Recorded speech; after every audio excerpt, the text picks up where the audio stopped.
Hi hello welcome to another episode of wit talks. ഇത് നമ്മൾ നനച്ച വണ്ടിയെ കിട്ടി കിടച്ച വണ്ടിയെ കയറി അങ്ങനെയല്ല, നനച്ച വണ്ടിയെ നമ്മളിന്ന് വണ്ടിയെ പറ്റി സംസാരിക്കുന്നത്. നമ്മൾക്ക് ആദ്യം കിടച്ച വണ്ടിയെ പറ്റിയാണ് നമ്മൾ സംസാരിക്കാൻ പോകുന്നത്. ജനറലി വണ്ടികൾ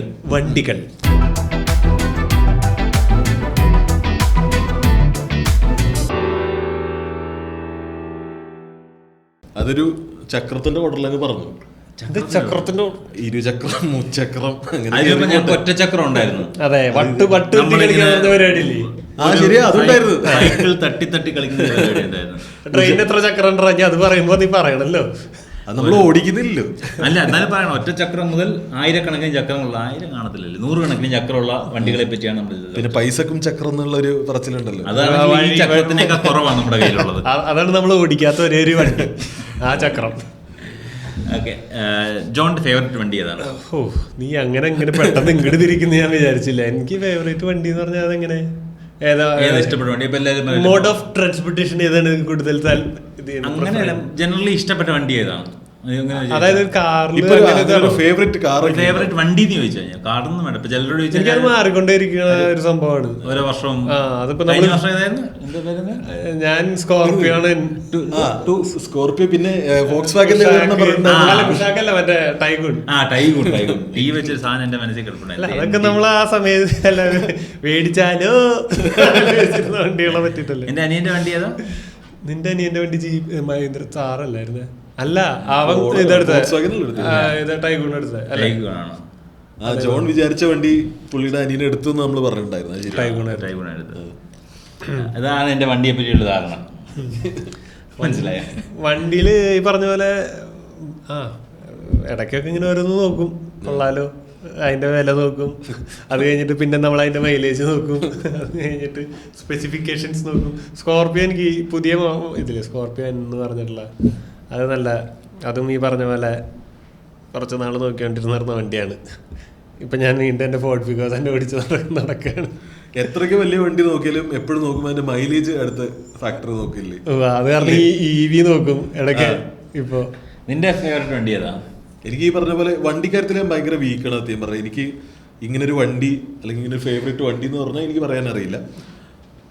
പൊതുവെ ഈ പറയുന്നുണ്ടെങ്കിലും ഈ ചെറുപ്പം തൊട്ട് തന്നെ ഒരു സമയത്ത് നമ്മുടെ കസിൻസൊക്കെ എന്തെങ്കിലും പറയുമ്പോൾ നമ്മൾ സോഷ്യലൈസ് ചെയ്യുന്ന സമയത്തൊക്കെ വണ്ടിയുടെ ടോക്ക്, ബൈക്കിൻ്റെ ടോക്ക് കൂടുതൽ വരും. അപ്പോഴൊക്കെ ഞാൻ ഭയങ്കര ബ്ലാക്ക് ആയി പോകും, എനിക്കറിയില്ല.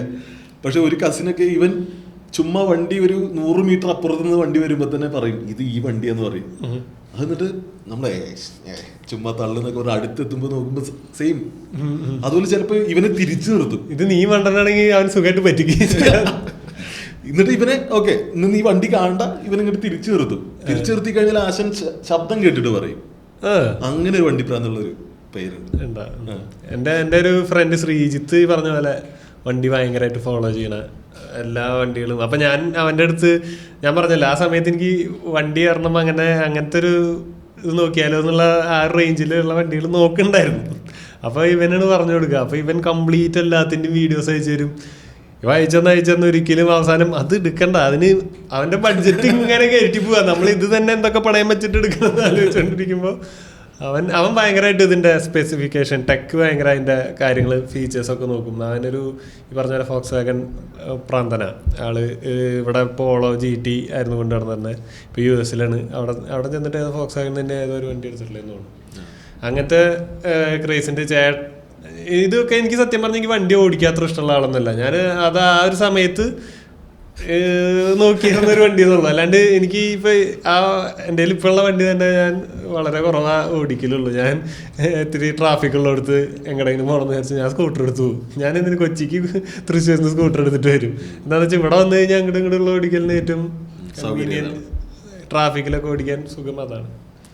ഞാൻ വണ്ടിയെ പറ്റി നീ പറയുന്നതിനൊക്കെ എനിക്ക് ധാരണ കുറവുള്ള ആളാണ്. എനിക്ക് ഫേവറേറ്റ് വണ്ടി എന്ന് വെച്ചാൽ ബസ്സാണ്.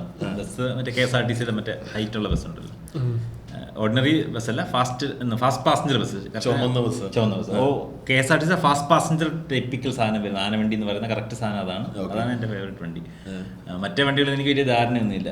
ഈ നമ്മള് മറ്റേ പജീറോ പോലുള്ള വണ്ടികൾ എന്താ പറയുന്നത്, അതിനെ ജനറലൈസ് ചെയ്ത് എന്താ SUV. അപ്പോൾ ഞാൻ ഏതോ ഒരു തവണ ഒരു ഫ്രണ്ടുമായിട്ട് നല്ല വണ്ടി പരിചയമുള്ളതായിട്ട് ഞാൻ റീസെൻ്റ്ലി ഒരു 2-3 ഇയേഴ്സിനിടയ്ക്ക് അത് SUV ആണല്ലോ എന്ന് ഞാൻ പറഞ്ഞപ്പോൾ നീ SUV പറയാറായോ? അതാണ് എൻ്റെ വണ്ടിയെ പറ്റിയുള്ള പൊതുവെയുള്ള ധാരണ. അതാണ് സംഭവം. എനിക്ക് എൻ്റെ വായിൽ എവിടെയോ SUV ഞാൻ മറന്നുപോയി. അന്ന് ആ സമയത്ത് എൻ്റെ വായിൽ ഈ വണ്ടികൾ SUV എന്നാണ് പറയുന്നതെന്ന് എനിക്ക് മനസ്സിലായി. അപ്പോൾ SUV അല്ലേ അത് എന്നിങ്ങനെ ചോദിച്ചപ്പോൾ നീ SUV എന്നൊക്കെ പറയാറായ. എനിക്ക് ഒരു ഐഡിയ ഇല്ല വണ്ടിയെ പറ്റി. വീട്ടിൽ കിടക്കുന്ന വണ്ടി അതൊന്നും പെട്ടെന്ന് ആലോചിച്ചപ്പോൾ എനിക്കിപ്പം ആലോചിച്ചപ്പോൾ കിട്ടിയില്ല. അതുകൊണ്ടാണ് എന്നോട് ചോദിച്ചത് എൻ്റെ അനിയൻ്റെ വണ്ടി ആയിരുന്നു. എനിക്കത് ഞാൻ ഒട്ടും ബോധമല്ല അങ്ങനെയുള്ള കാര്യങ്ങളെ പറ്റി.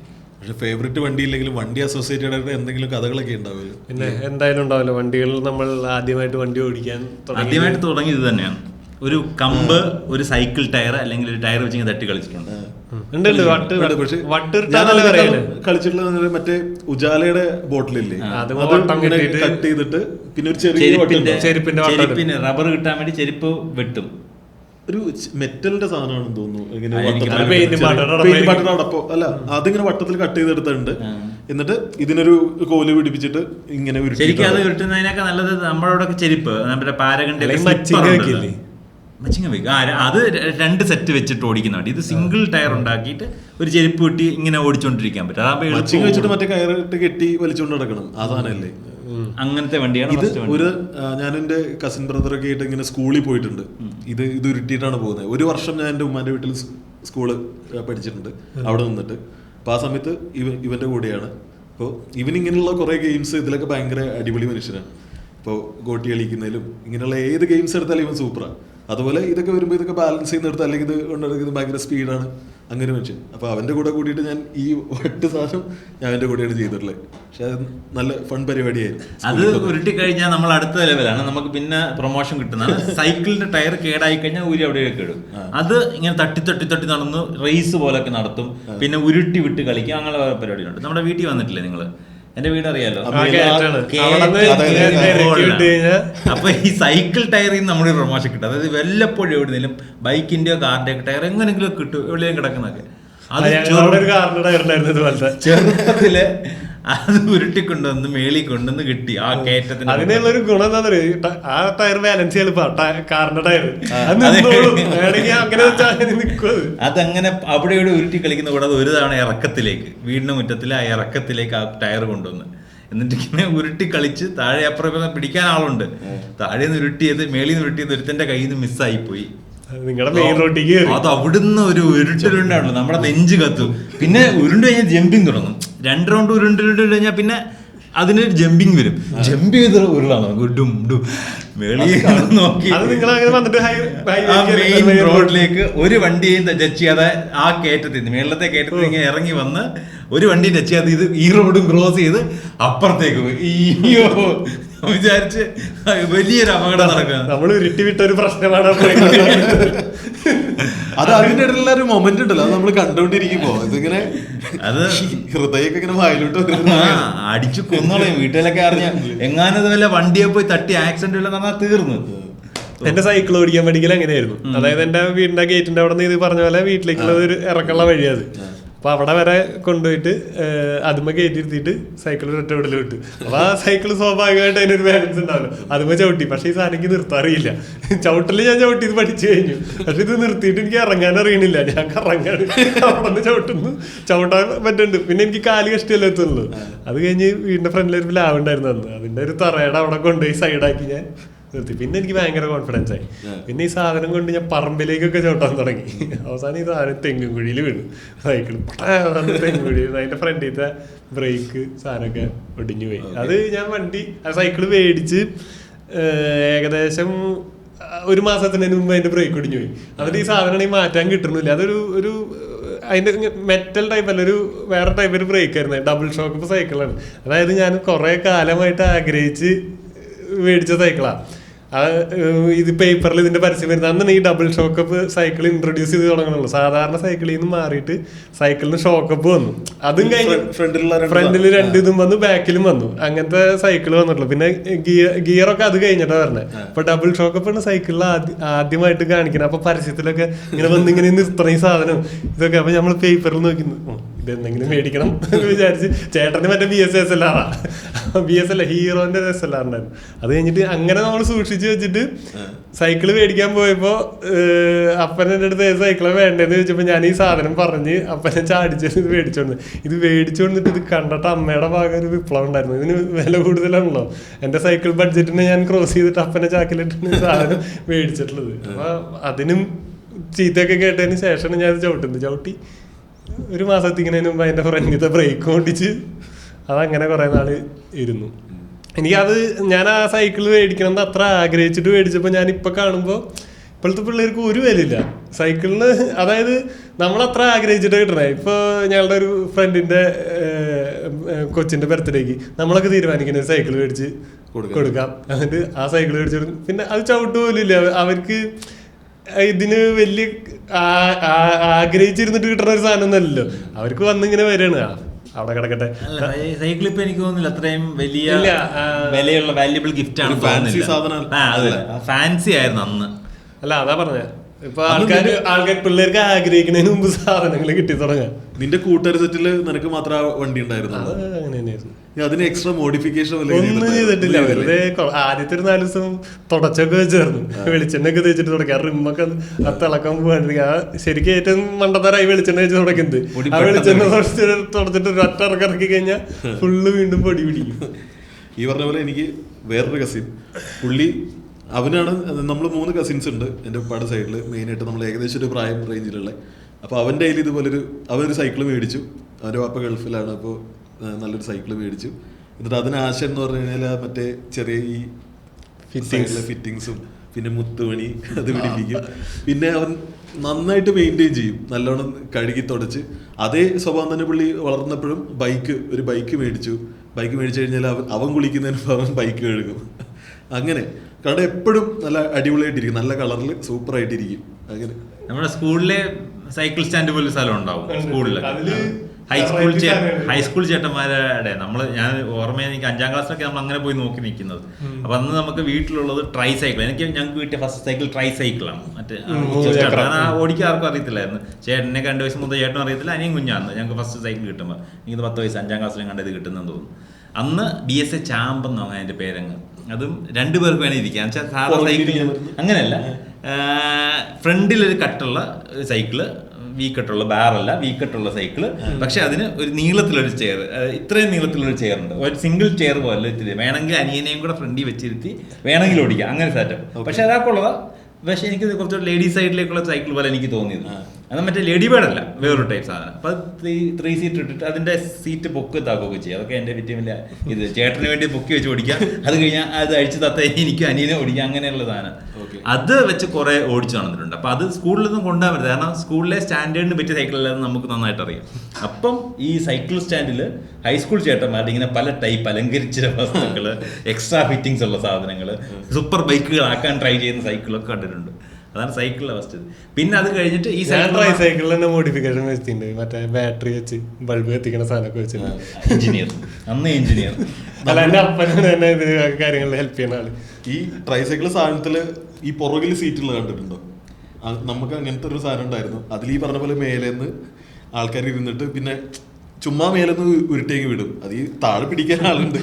അതിലൊക്കെ ഇങ്ങനത്തെ കുറെ മെമ്മറീസ് ഉണ്ട്. പോയിട്ട് കുറെ കല്ലും അണീവനായിട്ടുള്ള സ്ഥലം ഇടിച്ച് തെറിച്ച് അപ്പുറത്തെ ബുഷിലോട്ടൊക്കെ വീഴുന്നു. അതൊക്കെ ഓളം. സൈക്കിളിൽ വീണിട്ടില്ല എല്ലാവരും?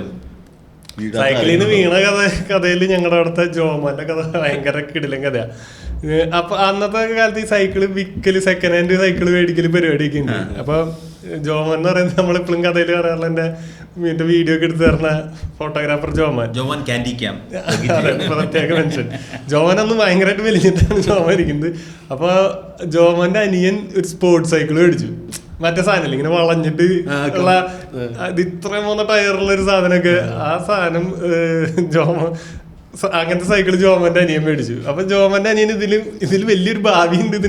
ഭാവിയല്ല, ഇതിനെ കുറിച്ച് കുറെ സ്വപ്നങ്ങളുണ്ട്. ഇത് ഇത്ര പോരെ, ഇതിന് മോഡിഫൈ ചെയ്യണം, ലൈറ്റ് വെക്കണം, അത് വെക്കണം എന്നൊക്കെ ഉള്ള ഇതിൽ ജോമന്റെ അനിയൻ ഇത് മേടിച്ചു വെച്ചേക്കുന്നുണ്ട്. അപ്പൊ അന്നൊരു ദിവസം ഹർത്താലായിരുന്നു. അന്ന് ഹർത്താലൊരു ഇടയ്ക്ക് വളരെ ഫ്രീക്വന്റ് അല്ലേ. അപ്പൊ ഹർത്താലിന്റെ അന്ന് നമ്മുടെ അവിടെ നിന്ന് വിലങ്ങുന്ന ഭാഗത്തേക്ക് ഇവരൊക്കെ കൂടി ചേട്ടന്റെ കൂട്ടുകാരും ജോമോനും എല്ലാവരും കൂടി സൈക്കിള് ചവിട്ടിയിട്ട് പോണ ഒരു പരിപാടി. എല്ലാവരും ജാതി വാശിയിലൊക്കെ സൈക്കിള് ചവിട്ടാണ്. സൈക്കിള് ചവിട്ടി പോണതിൻ്റെ ഇടയിൽ പെട്ടെന്ന് ഈ സാധനത്തിന്റെ ടയർ ഭയങ്കര തിൻ ടയറാണ്. ടയർന്ന് പറഞ്ഞ് ജോമോന്റെ സൈക്കിളിന്റെ ടയറ് പൊട്ടി. ജോമോൻ കാരണം പറഞ്ഞ് വീണു. ഈ റിമ്മൊക്കെ ചളിങ്ങി അതിന്റെ. അത് കഴിഞ്ഞിട്ട് ഇത് ഫുള്ള് കാരണം പറഞ്ഞ് വീണു. അപ്പൊ ജോമോൻ വീണ് കിടക്കുന്നുണ്ട്. ജോമോന് ഫുൾ കാര്യമായ പരിക്കുണ്ട്. ഫുൾ തൊലിയൊക്കെ പോയി ടാർട്ട റോഡിലല്ലേ വീണിട്ടില്ലേ. അന്ന് സത്യം പറഞ്ഞ ഹർത്താലായ കാരണം പിന്നിക്കൂടെ വന്ന് വണ്ടി കയറാണ്ട് നടുറോട്ടി കൂടെ ഇവര് ചവിട്ടി പോവാ. അപ്പൊ ജോമൻ വീണ് നടക്കാൻ പറ്റാത്ത പോലെ മുട്ടൊക്കെ പൊട്ടിയിട്ട് വീണ് കിടക്കാണ്. അപ്പൊ ജോമോനെ എഴുന്നേപ്പിച്ചു. അത് കഴിഞ്ഞിട്ട് ചേട്ടനും വണ്ടി നിർത്തിയിട്ട് വേറൊരുത്തനുള്ള ചവിട്ടിപ്പോയി. അവൻ നിർത്തിയില്ല. അത് രാകേഷ്. അവൻ പല സന്ദർഭങ്ങളിൽ ഇങ്ങനെ നിർത്താണ്ട് പോയിട്ടുണ്ട്. ഒരു പ്രാവശ്യം പോലീസ് പിടിച്ചപ്പോഴും ഇതുപോലെ സാർ എന്റെ വണ്ടി വരാറേ ബാഗ് അത് നീ വിട്ട മറ്റേ വണ്ടിക്കാരൻ നിപ്പുണ്ട്, ഓടിക്കുന്നത് നിപ്പുണ്ടല്ലോ, പോലീസിന് അത് മതിയല്ലോ. അവന്റെ എന്തോ സാധനം കൊണ്ടുപോയി കൊടുക്കാൻ വേണ്ടി പോയതാ. അതും അവന്റെ അനിയൻ അവന്റെ കൂട്ടുകാരനെ വിളിച്ചിട്ട് പോയി. അപ്പൊ ഇവൻ എന്തോ എടുക്കാൻ മറന്നു. അപ്പൊ ഇവരടിച്ച് ഫിറ്റായിട്ട് ഇരിക്കണേ. ഞാൻ മറ്റേ കഥാർത്ഥം തീർക്കട്ടെ, എന്നിട്ട് ഈ കഥ ഇരിക്കട്ടെ. അപ്പൊ ജോമൻ വീണു. ജോമനെ എടുത്ത് പൊക്കി. അപ്പൊ ചേട്ടനും വേറൊരുത്തിനും മാത്രമേ ഉള്ളൂ, അരുൺ എന്ന് പറഞ്ഞ അവൻ മാത്രമേ ഉള്ളൂ. അപ്പൊ ഈ സൈക്കിള് കൊണ്ടുപോകാൻ പറ്റണ്ടേ. സൈക്കിള് സാധ പോലെയാണ് റിമ്മിരിക്കണേ. അപ്പൊ ചേട്ടൻ ആ റാ പോലെ ഇരിക്കുന്ന ഭാഗം പൊക്കി പിടിച്ച് ബാക്ക് ടയർ തിരിയണ്ടല്ലോ. അപ്പൊ ചേട്ടൻ ഈ സൈക്കിളും ഇതും കൂടി വലിച്ചോണ്ടിരിക്കുക. അതിന്റെ ഇടയിൽ അത് തിരിയണില്ല, ബാക്ക് ടയർ സ്റ്റക്കായിക്കാണ്. അപ്പൊ ഇങ്ങനെ വലിച്ചുകൊണ്ട് അമല സെന്ററെത്തിയപ്പോ എന്നിട്ട് മൊത്തത്തിൽ ഇത് ഉണ്ട പരിപാടി നമ്മുടെ പിന്നീത്തെ ആ പാടല്ലേ ഉറക്കണ്ടം, ഞങ്ങൾ വെള്ളം ഇരിക്കുന്ന ഇരുന്നിട്ടുള്ള പാടം, ആ പാടത്ത് കൊണ്ടുവന്ന് ഈ സാധനം ഇട്ട് കഴിഞ്ഞിട്ട് ജോമോന്റെ ഷർട്ട് വരി. ജോമോനെ കുരിശുമ്പോ പറഞ്ഞ കറുത്താണ് ഫുൾ പരിക്ക്. അപ്പൊ നമ്മുടെ കൂട്ടത്തിൽ ഈ പറഞ്ഞ അരുൺ ലാടവൈദ്യം തുടങ്ങി കമ്മ്യൂണിസ്റ്റ് വെച്ചിട്ട് ഓരോ മുറിവില് ജോമനവിടെ വേദന കൊണ്ട് പെടയാ. അപ്പൊ ഈ വേദന കൊണ്ട് പെടഞ്ഞ് ജോമൻ ഇവിടെ കിടക്കുന്നുണ്ട്. സൈക്കിൾ അപ്പുറത്ത് ഇതുപോലെ തന്നെ ഉണ്ടായിട്ട് കിടക്കുന്നുണ്ട്. അങ്ങനെ ഇരിക്കുമ്പോ ജോമന്റെ അനിയൻ രംഗപ്രവേശം ചെയ്യണം. ഒരു കയ്യില് ഫുള്ള് റിഫ്ലക്ടർ ഇതുപോലെ കോല് സാധനങ്ങളൊക്കെ കൊണ്ടുപോകാൻ. അവൻ ജോമോനെ നോക്കണ പോലില്ല. അവൻ നോക്കിട്ട് അടച്ചോറി നീ ഈ പരിപാടിന്ന് ചോദിച്ചു. നീ എന്നെ നോക്കണ. അവനെ ഫുൾ തെറി പറഞ്ഞിട്ട് ആ സാധനങ്ങൾ അവിടെ ഇട്ടിട്ട് അവൻ പോയി. രാകേഷ് ഇങ്ങനെ എല്ലാ സ്ഥലത്തും രക്ഷപ്പെടുന്നതാണ്. രാകേഷിന്റെ കഥ, രാകേഷിന് ഇതുപോലെ അവൻ ബാംഗ്ലൂർ പോകാൻ വേണ്ടി അവൻ ബൈക്കിന് ഇറങ്ങിയിട്ടില്ല. അവൻ ബൈക്കിൽ ഇറങ്ങിയിട്ട് പോണ സമയത്ത് ഞങ്ങളുടെ അവിടെ നിന്ന് കുറച്ച് നീങ്ങിയിട്ടുള്ള ഒരു ഭാഗത്തെത്തിയപ്പോൾ അവൻ എന്തൊരു സാധനം എടുക്കാൻ മറന്നു. അപ്പൊ അനിയനെ വിളിച്ചു. അന്ന് നമ്മുടെ പ്രസ്തുത ടെറസിന്റെ മുകളിൽ വെള്ളടിയൊക്കെ നടന്നിട്ടുണ്ടെന്ന്. അപ്പൊ എല്ലാരും വീട്ടിലേക്ക് പോയി സ്വസ്ഥം സമാധാനം പോയി കിടന്നുറങ്ങിയിരിക്കുന്ന സമയത്ത് അനിയനെ വിളിച്ചിട്ട് ഈ സാധനം കൊണ്ടുവരണം പറഞ്ഞു. അപ്പൊ അനിയൻ നേരത്തെ പറഞ്ഞ വണ്ടി പ്രാന്തൻ ശ്രീജിത്തില്ലേ, ശ്രീജിത്തിനെ വിളിച്ചിട്ട് പറഞ്ഞു, എടാ അവ അത് മറന്നു വെച്ചിട്ടുണ്ട്, അതൊന്ന് കൊണ്ടുപോയി കൊടുക്കാൻ പോടാ പ്ലീസ് എന്ന് പറഞ്ഞു. എടാ ഞാൻ കിടന്നടാന്ന് പറഞ്ഞു. ഇല്ലടാ ഒന്ന് പോവാടാന്ന് പറഞ്ഞു. അപ്പൊ ശ്രീജിത്തിന്റെ കയ്യിൽ ബൈക്ക് ഉണ്ട്. ശ്രീജിത്ത് എടുത്തിട്ട് ഇവനെയും കൊണ്ട് മുതിർന്ന ഇവിടേക്ക് ചെന്നു. എന്നിട്ട് ഈ സാധനം കൊടുത്തു കഴിഞ്ഞപ്പോൾ ശ്രീജിത്തിന് രണ്ടെണ്ണം അടിച്ചിട്ടും കൂടി സ്നേഹം കൂടുതലാണ്. ശ്രീജിത്ത് തൊട്ട് അവനെ കെട്ടിപിടിച്ചു. രാകേഷ് ശരിയുടെ ബൈ എന്നൊക്കെ പറഞ്ഞ് ശ്രീജിത്ത് വന്നിട്ട് ബൈക്ക് എടുത്തിട്ട് ഒന്ന് തല്ലിയുള്ളൂ. അപ്പോഴേക്കും പോലീസുകാർ വണ്ടി കൊണ്ട് നിർത്തിയിട്ട് അവൻ്റെ അടുത്ത് ഊതാൻ പറഞ്ഞു. ഊതിയപ്പോൾ അടിച്ചിട്ടുണ്ട്. അപ്പോൾ പറഞ്ഞു, സാറേ ഞാൻ വണ്ടി ഓടിച്ചില്ലല്ലോ, ഞാൻ തല്ലല്ലോ. നിങ്ങൾക്ക് അതറിയില്ലേ, അറ്റംപ്റ്റ് ടു ഡ്രൈവ് വകുപ്പുണ്ട്, കയറിക്കോളാൻ പറഞ്ഞു. അവനും കയറ്റി, രഞ്ജിത്തും കയറി. അത് കഴിഞ്ഞ് പോയി. അത് കഴിഞ്ഞിട്ട് ഇവര് വിളിച്ചു, ചേട്ടനെ വിളിക്കണം, എൻ്റെ ചേട്ടനെ വിളിക്കണം. അപ്പൊ രാകേഷ് ഈ സമയ സിറ്റുവേഷനിലാണ് നിൽക്കുന്നുണ്ട് കേട്ടാ. അപ്പൊ രാകേഷ് ഇങ്ങനെ നിൽക്കുന്നുണ്ട്. അപ്പൊ ഇവനെ പിടിച്ചു ചോദ്യം ചെയ്യാൻ എൻ്റെ സാർ എന്റെ വണ്ടി വരാറ്, ഞാൻ ബാംഗ്ലൂർ പോകാൻ നിൽക്കുന്നത്. അപ്പൊ നീ കുടിച്ചിട്ടില്ല? ഞാൻ കുടിച്ചിട്ടില്ല. അങ്ങനെ രാകേഷ് പോയി. അത് ശ്രീജിത്ത് ഇവിടെ പോലീസ് സ്റ്റേഷനിലെത്തി. അപ്പൊ ചേട്ടനെ ഇവൻ വിളിച്ചിട്ട് പറഞ്ഞു പൊക്കി ജാമ്യം എടുക്കാൻ പറഞ്ഞെന്ന് പറഞ്ഞു. എന്നിട്ട് ചേട്ടൻ സ്റ്റേഷനിലേക്ക് ചെന്നപ്പോ സാറ് ചോദിച്ചു, നീ കഴിച്ചിട്ടുണ്ടോന്ന് ചോദിച്ചു. അപ്പൊ ചേട്ടൻ ഞാൻ കഴിച്ചു. അപ്പൊ ഇനിയിപ്പോ നിന്നാരും ജാമ്യത്തിലെടുക്കും, ഞാൻ വണ്ടി ഓടിച്ചിട്ടില്ലല്ലോ. അങ്ങനെ ചേട്ടൻ പോയിട്ട് ഇവരെ ജാമ്യത്തിൽ എടുത്തത്. ഇത് സൈക്കിളിൽ നിന്ന് കയറി വരുമ്പോഴേ നമ്മളവിടെ ആ സമയത്താണ് നമ്മൾ ഒരുപാട് ട്രാൻസ്ഫർമേഷൻ കണ്ടത്. നോർമൽ സൈക്കിളിൽ നിന്ന് ഗിയർ സൈക്കിൾ ഇൻട്രൊഡ്യൂസ് ചെയ്യപ്പെടുന്നത് നമ്മുടെ കുട്ടിക്കാലത്ത് തന്നെയാണ്. അപ്പോൾ ഞാൻ ഈ സൈക്കിൾ സ്റ്റാൻഡിൽ സ്കൂളിലെ സൈക്കിൾ എൻ്റെ ചേട്ടൻ്റെ ഒരു കൂട്ടുകാരൻ നീരജ് എന്ന ചേട്ടൻ്റെ ഒരു നീല സൈക്കിളുണ്ട്. തമ്പ് വെച്ച് ഗിയർ മാറ്റാൻ പറ്റുന്ന ഒരു ഗിയർ സൈക്കിൾ. അതെല്ലാത്തിനും അല്ലല്ല, 2 സൈക്കിൾ ഗിയർ. അത് കഴിഞ്ഞിട്ട് ഒരു ആക്സിലറേറ്റർ ഗിയർ സൈക്കിൾ വന്നായിരുന്നു. അതായത് നമ്മൾ ഇങ്ങനെ 2 ടൈപ്പ് ഗിയർ, അതായത് ബാക്കിലും ഫ്രണ്ടിലും വരുമ്പോ 2 ഇങ്ങനെ ഇരിക്കുന്നത്. അപ്പൊ ആദ്യം കണ്ട ഗിയർ സൈക്കിളിൽ തമ്പ് വെച്ച് ഗിയർ മാറ്റാം, 1 2 3 4. അത് ഓടിക്കാൻ കിട്ടുന്ന വലിയൊരു സ്വപ്നമായിരുന്നു. അങ്ങനെ ചേട്ടനോട് കെഞ്ചി ചേട്ടൻ അത് എടുത്തുകൊണ്ട് വന്നിട്ട് ഫ്രണ്ടിന്റെ വാങ്ങിച്ചിട്ട് വന്നിട്ട് ഞാനും ചേട്ടനത് ചവിട്ടിയിട്ടുണ്ട്. ഗിയർ സൈക്കിൾ വലിയൊരു ഇതായിരുന്നു. സത്യം ഗിയർ സൈക്കിൾ പോകുന്ന കാണുമ്പോ ഒരു വിഷമാണ്. അത് ഏത് കയറ്റാൻ പക്ഷെ ചവിട്ടി കയറ്റാൻ പറ്റും. ചെറിയ ചവിട്ടി കയറ്റാൻ പറ്റും.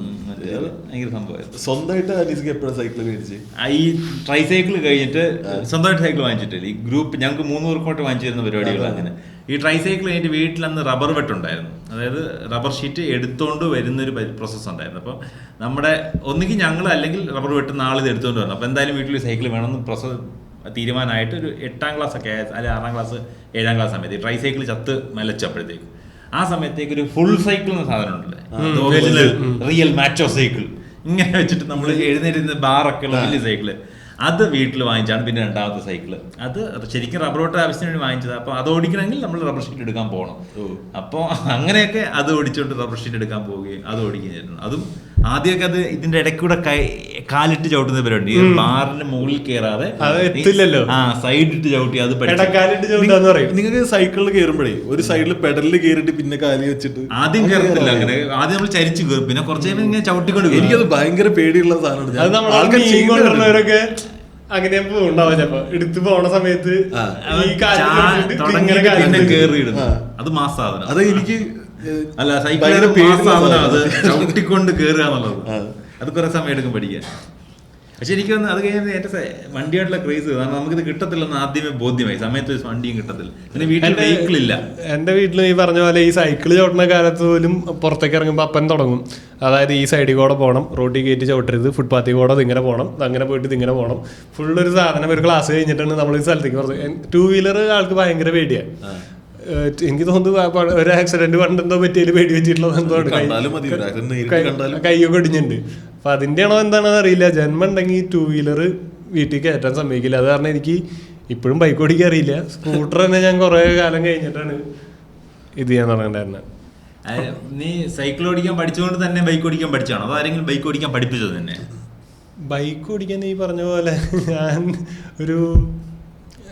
ഞാൻ കോളേജിൽ ഈ പറഞ്ഞ പോലെ കൂട്ടുകാരുടെ ബൈക്ക് വല്ലപ്പോഴൊക്കെ കിട്ടുമ്പോൾ ഒന്ന് ഓടിച്ച് നോക്കണ പരിപാടിയുള്ള. അത് ഫസ്റ്റ് ഇട്ട് സെക്കൻഡ് ഇട്ട് വെറുതെ ജസ്റ്റ് അത്രയ്ക്കുള്ള അറിവ് ആ സാധനം ഓടിക്കാനുള്ള. അന്ന് എനിക്ക് സ്കൂട്ടർ ഓടിച്ച് തന്നെ പരിചയമില്ല. റോഡിൽ കോളേജിൽ ഓടിക്കുന്ന സമയത്ത് അങ്ങനെ ഒരു പരിചയമില്ല. ഞങ്ങൾക്ക് ഒരു പ്രാവശ്യം ഈ പറഞ്ഞ പോലെ എൻ്റെ കൂട്ടുകാരൻ ഈ പറഞ്ഞ ജോബി എന്ന് പറഞ്ഞിട്ടുണ്ട്, ബൈക്കിൻ്റെ ഭയങ്കര പ്രാന്തന. അവൻ്റെ ഒരു RX 135 ഏതാണ്ട് പറഞ്ഞാൽ ഭയങ്കര അടിപൊളി കണ്ടീഷനിലൊക്കെ കൊണ്ട് കിടക്കുക. ആ സമയത്ത് അവൻ്റെ 2 ബൈക്കൊക്കെ ഉണ്ട്, പൾസർ 220. ബൈക്കിന്റെ പ്രാന്തന അവൻ്റെ അനിയനൊക്കെ. അപ്പോൾ ഇവരൊക്കെ നമ്മൾ ബൈക്ക് ഓടിക്കാറില്ല എന്നുള്ളത് പുച്ഛാണ്, ഫുൾ പുച്ഛം. അപ്പോൾ ഇവൻ ഞങ്ങളെ കളിയാക്കും. എനിക്കുണ്ട് ഈ പറഞ്ഞ പോലെ അജയ് ജിനേഷ് 3 പേർക്കും ബൈക്ക് ഓടിക്കാറില്ല. അവർ സ്പോർട്സിന്റെ ഒരു ദിവസം ഇവർ നേരെ സ്പോർട്സ് ഇറക്കുന്നിടത്തേക്ക് പോയി. എന്നിട്ട് ഇവർ വന്ന് കഥ ഇറക്കുന്നതാണ്. എടാ നമ്മൾ സ്പോർട്സിന് പോയി, അത് കഴിഞ്ഞിട്ട് ജോണിനോട് ഇവനോട് വരാൻ വിളിച്ചു പറയുന്നുണ്ട്, വരാൻ പറ്റണ്ടേ, കയ്യിൽ 3 ബൈക്കിന്റെ താക്കോലുണ്ട്, പക്ഷെ ഒരെണ്ണത്തിന് വണ്ടി ഓടിക്കാറിയില്ല. അപ്പോൾ ബൈക്ക് ഓടിക്കാറിയാത്തതിന് കുറെ പച്ചിക്കൽ. ഞാൻ ചെറിയ തോതിലെങ്കിലും ഓടിച്ചത് ഈ കോളേജിൽ പഠിക്കുന്ന സമയത്ത് കൂട്ടുകാരുടെ വണ്ടി എടുത്ത് ആ കോമ്പൗണ്ടിന്റെ ഉള്ളിലുള്ള ഓടിക്കില്ല. ഇല്ല, അന്ന് ലൈസൻസും ഇല്ല, കോളേജിൽ ഓടിക്കുമെങ്കിൽ ലൈസൻസ് ഇല്ല. ഈ ചോദ്യം എന്നോട് പലരും ചോദിച്ചിട്ടുണ്ട്, അന്ന് ബൈക്ക് ഓടിക്കാൻ അറിയാത്തെന്നുള്ള രീതിയിൽ. കോളേജിൽ പഠിക്കുമ്പോൾ തന്നെ ഞാൻ ഏറ്റവും തമാശ ഒരു സിനിമയുടെ ഇതില് മാനസാന്തരപ്പെട്ട SD എന്ന് പറഞ്ഞ പടം, ബൈക്ക് ഓടിക്കലാണ് അതിലത്തെ പ്രധാന പരിപാടി.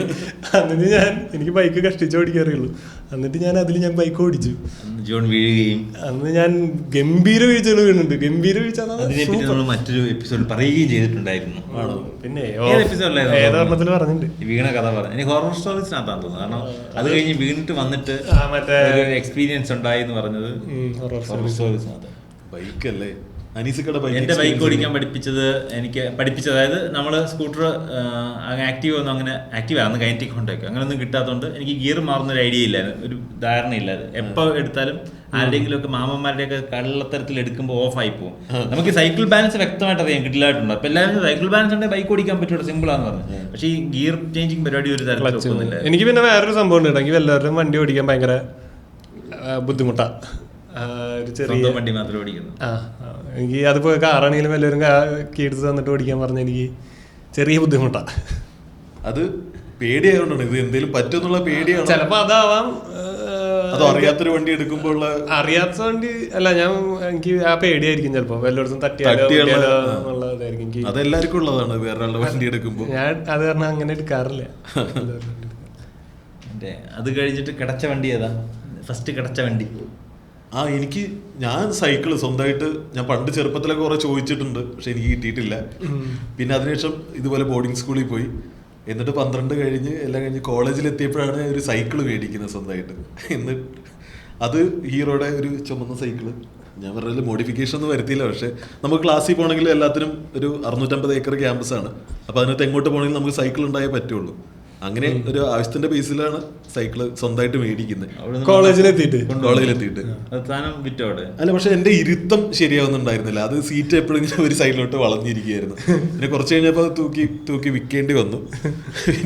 പിന്നെ ഒരു സ്പോർട്സ് സൈക്കിൾ ബി10ന്റെ ഒരു സൈക്കിള് അത്യാവശ്യം കൊള്ളാന്ന് ഞാൻ പേടിഎമ്മിൽ ഓർഡർ ചെയ്തിട്ട് എന്തോ ചെറിയ ക്യാഷ് ബാക്ക് കിട്ടായിരുന്നു. അപ്പോൾ പേടിഎമ്മിൽ ഓർഡർ ചെയ്തിട്ട് സൈക്കിൾ വന്ന് എന്നിട്ട് ചെറുതായിട്ട് പേടിഎം വഴി, പേടിഎമ്മിന് മാർക്കറ്റ് പ്ലേസ് പോലത്തെ പരിപാടി ഉണ്ടായിരുന്നു. പേടിഎം വഴി ഓർഡർ ചെയ്തത് എൻ്റെ ഒരു ഓർമ്മ, അതല്ലെങ്കിൽ ആമസോൺ ആയിരിക്കും.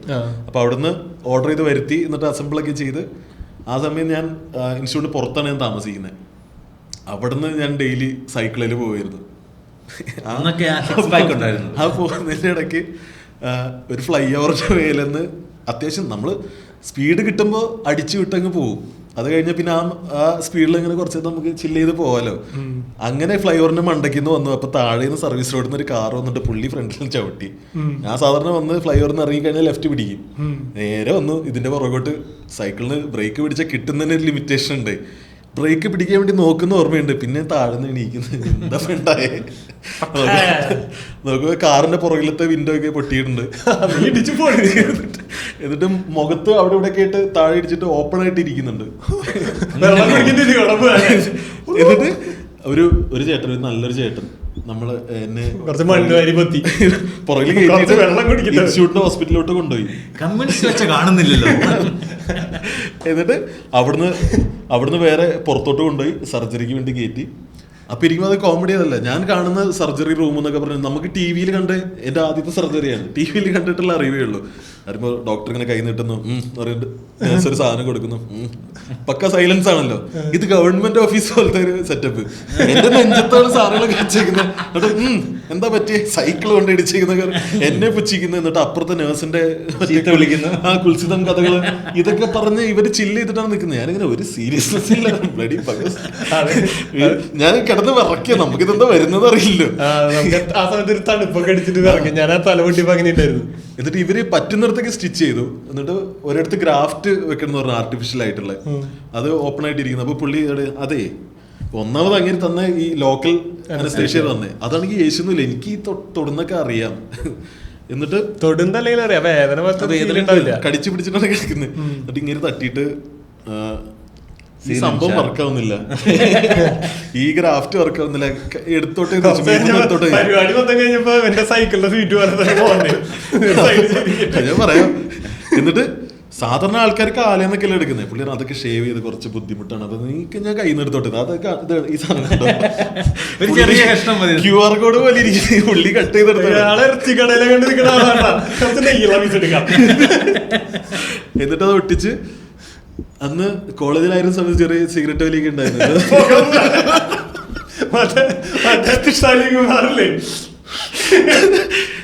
അപ്പൊ അതൊരു കുഴപ്പമൊന്നുമില്ല. പെട്ടെന്ന് നമ്മൾ രാവിലെ ചായ കുടിച്ച് ഒരു സിഗരറ്റ് വലിച്ചുകൊണ്ടിരിക്കുമ്പോഴാണ് പുക, ആ സക്ഷൻ കിട്ടുന്നില്ല, വലിക്കുമ്പോ ബലം കിട്ടില്ല. അതായത് കാറ്റ് ഇതിൽ കൂടെ ഒക്കെ ലീക്കായിട്ട് പോകുന്നു. സംഭവം ഒരു സൈഡ് തളർന്നു, ഫേസിന്റെ ബെൽസ് പാൽസി എന്ന് പറയും. ഒരു സൈഡ് ഡെഡ് ആയിട്ട് ഇരിക്കുന്ന ഒരു അവസ്ഥ. മനസ്സിലായി. അത് ടെമ്പററി ഒരു സാധനല്ലേ ഇത്? എന്നിട്ട് അത് ഫിസിയോതെറാപ്പി, ഒരു ഇലക്ട്രിക് ഷോക്ക് വെച്ചുള്ള പരിപാടിയും അതൊക്കെ, പിന്നെ കുറച്ച് എക്സസൈസ് അങ്ങനെയാണ് വട്ട് ശരിയായത്. മറ്റേ ബാറ്റ്മാൻ മറ്റോന്റെ പോലെ ഇരിക്കായിരുന്നു, ആർമി പോലെയല്ലേ. അത് അങ്ങനെ ഒരു കഥയുണ്ട്, സൈക്കിളിൽ നിന്ന് കിട്ടിയൊരു കഥ. ഞാൻ അത്ര ഭീകര വീഴ്ചയൊന്നുമില്ല. പക്ഷെ ഈ പറഞ്ഞ പോലെ സ്റ്റിച്ച് ഇടാൻ പോണോടത്ത് ഇവര് ഭയങ്കര ചില്ല. ഞാൻ പറഞ്ഞു അന്ന് തലേമ ന്യൂ ഇയർ കഥയിൽ തല പൊട്ടിയിട്ട് സ്റ്റിച്ച് ഇടുന്നത് ഇവര് ഇവിടെ പറഞ്ഞിട്ടാലോ. ഞാൻ ശരിയായിട്ടില്ല, ബട്ടർഫ്ലൈ അങ്ങനെയൊക്കെ പറഞ്ഞിട്ട് അവര് ഇതുണ്ടായിരുന്നേ. പക്ഷെ നിന്റെ എവിടെ മദ്രാസല്ലേ? നീ ഓടിച്ചിട്ടുണ്ടോ? ഇല്ല. ഓട്ടോ ഓട്ടോ ഓട്ടോ എന്താ രസം എന്ന് വെച്ചാൽ നമ്മള് വീടിന്റെ ഇടയിലൊരു ചെറിയ വഴിയുണ്ട്, അവിടെ നമ്മൾ പിള്ളേർ ക്രിക്കറ്റ് കളിക്കുക. അപ്പൊ നമ്മുടെ ഒരു മൂത്ത ചേട്ടൻ, പുള്ളി എപ്പോഴും വരുമ്പം ഈ മാസ് എൻട്രിയാണ് പുള്ളിയുടെ മെയിൻ. പിള്ളേരെ മൊത്തം വിറപ്പിക്കുന്ന ഒരു പുള്ളിയാണ്.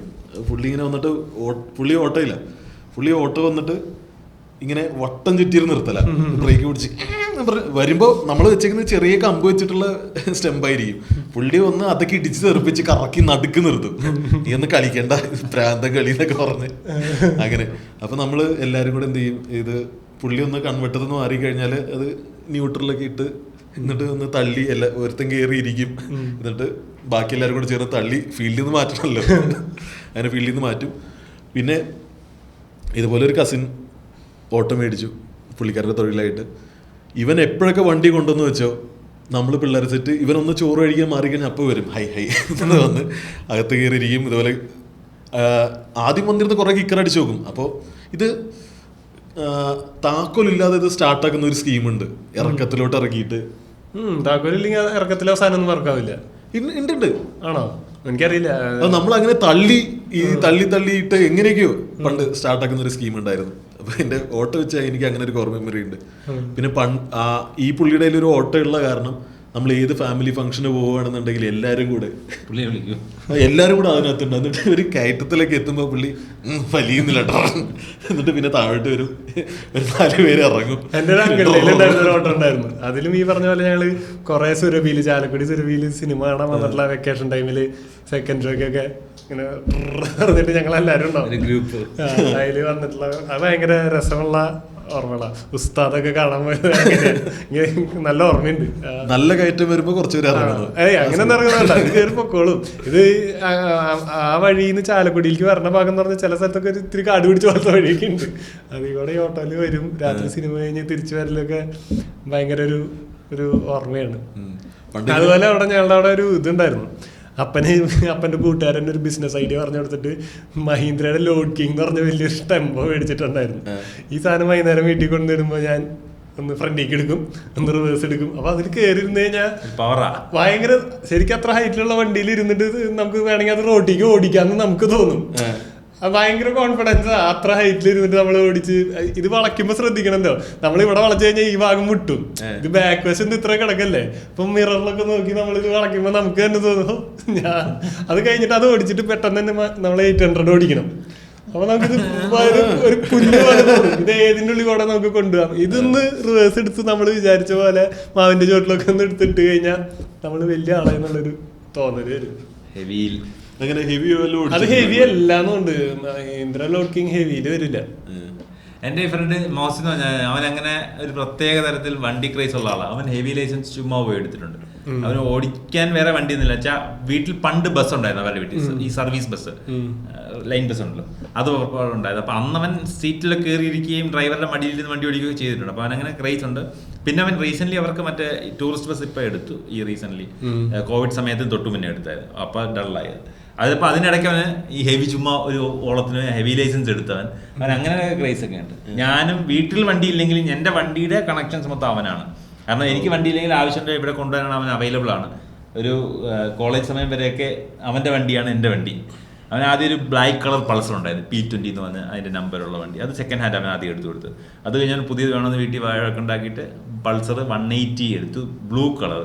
അതിനവൻ നമ്പർ നോക്കി ഈ വണ്ടിയുടെ മാച്ച് ആവാൻ വേണ്ടി M20 ആക്കി എടുത്തു. അങ്ങനെ 2 വണ്ടി അവൻ കൊണ്ട് നടക്കുന്നു. വീട്ടിലൊരു P20യും ഒരു M20യും. ഈ M20 വണ്ടി ബ്ലൂ വണ്ടി അവൻ കൊണ്ടുപോയി കൊല്ലത്തെങ്ങാണ്ട് കൊടുത്തിട്ട് ഭയങ്കരമായിട്ട് ഓൾട്ടർ ചെയ്തു. അന്ന് ഈ ഓൾട്ടറേഷൻ അത്ര പ്രശ്നമില്ല. അപ്പോൾ അതിനകത്ത് അലോയ് മാറ്റി കയറ്റി, ലൈറ്റ് കുറേ എക്സ്ട്രാ വെച്ചു.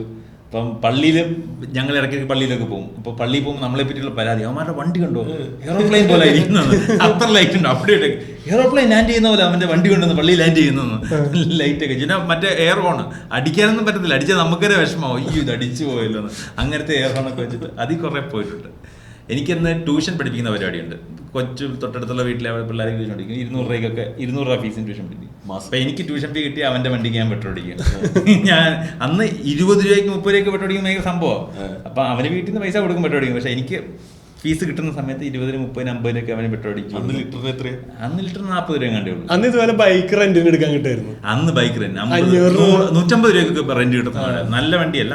TVS വിക്ടർ ഒക്കെ റെന്റിന് കിട്ടും 150 രൂപ ഒരു ദിവസത്തേക്കുള്ള.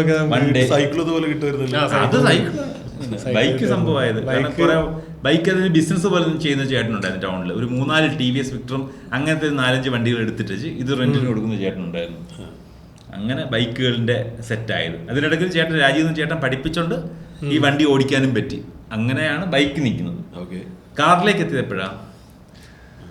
കാറിലേക്ക് ഞാനും പോച്ചൊക്കെ 7ാം ക്ലാസ്സിൽ ബാംഗ്ലൂർ ഗേൾഫ്രണ്ടിനെ കാണാൻ വേണ്ടി അന്ന് അപ്പനൊരു പ്രീമിയർ പത്മിനി ഉണ്ട്. ഞാൻ 7-8 പഠിക്കുന്ന സമയത്ത്. അപ്പൊ അപ്പൻ ഇങ്ങനെ പോണ സമയത്ത് ഞാൻ ആളുടെ സൈഡിൽ ചാടി കയറി ഇരിക്കും. അല്ലെ വലിഞ്ഞു കയറി പോണതാ. അപ്പൊ കയറി ഇരുന്ന് കഴിയുമ്പോ ആള് കമ്പനിയുടെ അവിടേക്ക് പോണ സ്ഥലത്ത് കുറച്ച് ഫ്രീ ആയിട്ടുള്ള റോഡാ. അപ്പൊ ആള് സ്റ്റിയറിംഗ് തരും. അവിടെ ഇരുന്നിട്ട് ആള് ആക്സിഡന്റ് ആള് ചിലപ്പോൾ 2 അടിച്ചിട്ടൊക്കെ ഉണ്ടാവും. അങ്ങനെയാണെങ്കിൽ ആൾക്ക് ഭയങ്കര ധൈര്യം, നീ ഓടിച്ചോടാ എന്ന് പറഞ്ഞിട്ടുള്ള പോലെയൊക്കെ തരും. അതിന്റെ ഗിയർ ഇവിടെ അല്ലേ? അല്ലല്ല ഇത് ഇതില് ഫ്ലോറല്ല മറ്റേ ഇതിനകത്ത് എനിക്ക് റിവേഴ്സ് അത് ഇട്ട് കഴിഞ്ഞാൽ ലൈറ്റ് കത്തിയോ നോക്കണ റിവേഴ്സ് വീണോന്ന് അറിയണമെങ്കിൽ. ആ വണ്ടിയുടെ പ്രശ്നം കേട്ടോ. അല്ലാണ്ട് നമ്മുടെ കയ്യിലിരിക്കുന്ന പർട്ടിക്കുലർ വണ്ടിക്ക് അങ്ങനെ ഒരു പ്രശ്നം ഉണ്ടായിരുന്നു. ചിലപ്പോൾ ഈ സാധനം ഇങ്ങനെ ഗിയർ എന്നുള്ള നല്ല ഓർമ്മയുണ്ട്. കാരണം അപ്പന ഇട്ടോണ്ട് റിവേഴ്സ് എടുക്കുക. അപ്പം ഇത് എനിക്ക് തരും, സ്റ്റിയറിംഗ് തരും. അപ്പം നമ്മൾ വലിയൊരു കാര്യം ചെയ്താലേ സ്റ്റിയറിംഗ് നേരെ പിടിച്ചിട്ട് ഇങ്ങനെ ഓടിക്കും. അങ്ങനെ ഇരിക്കില്ല. അപ്പന് കുറച്ചും കൂടി ധൈര്യം കൂടുതലുള്ളൊരു ദിവസം എനിക്ക് ഈ സാധനം ഫസ്റ്റ് ഇട്ടിട്ട് ഇപ്പുറത്തിരുത്തി തന്നു. ഇപ്പം കുറേ നാളായില്ലേ ഇത് ഇരിക്കണം ഒന്ന് ഫ്രണ്ടിൽ.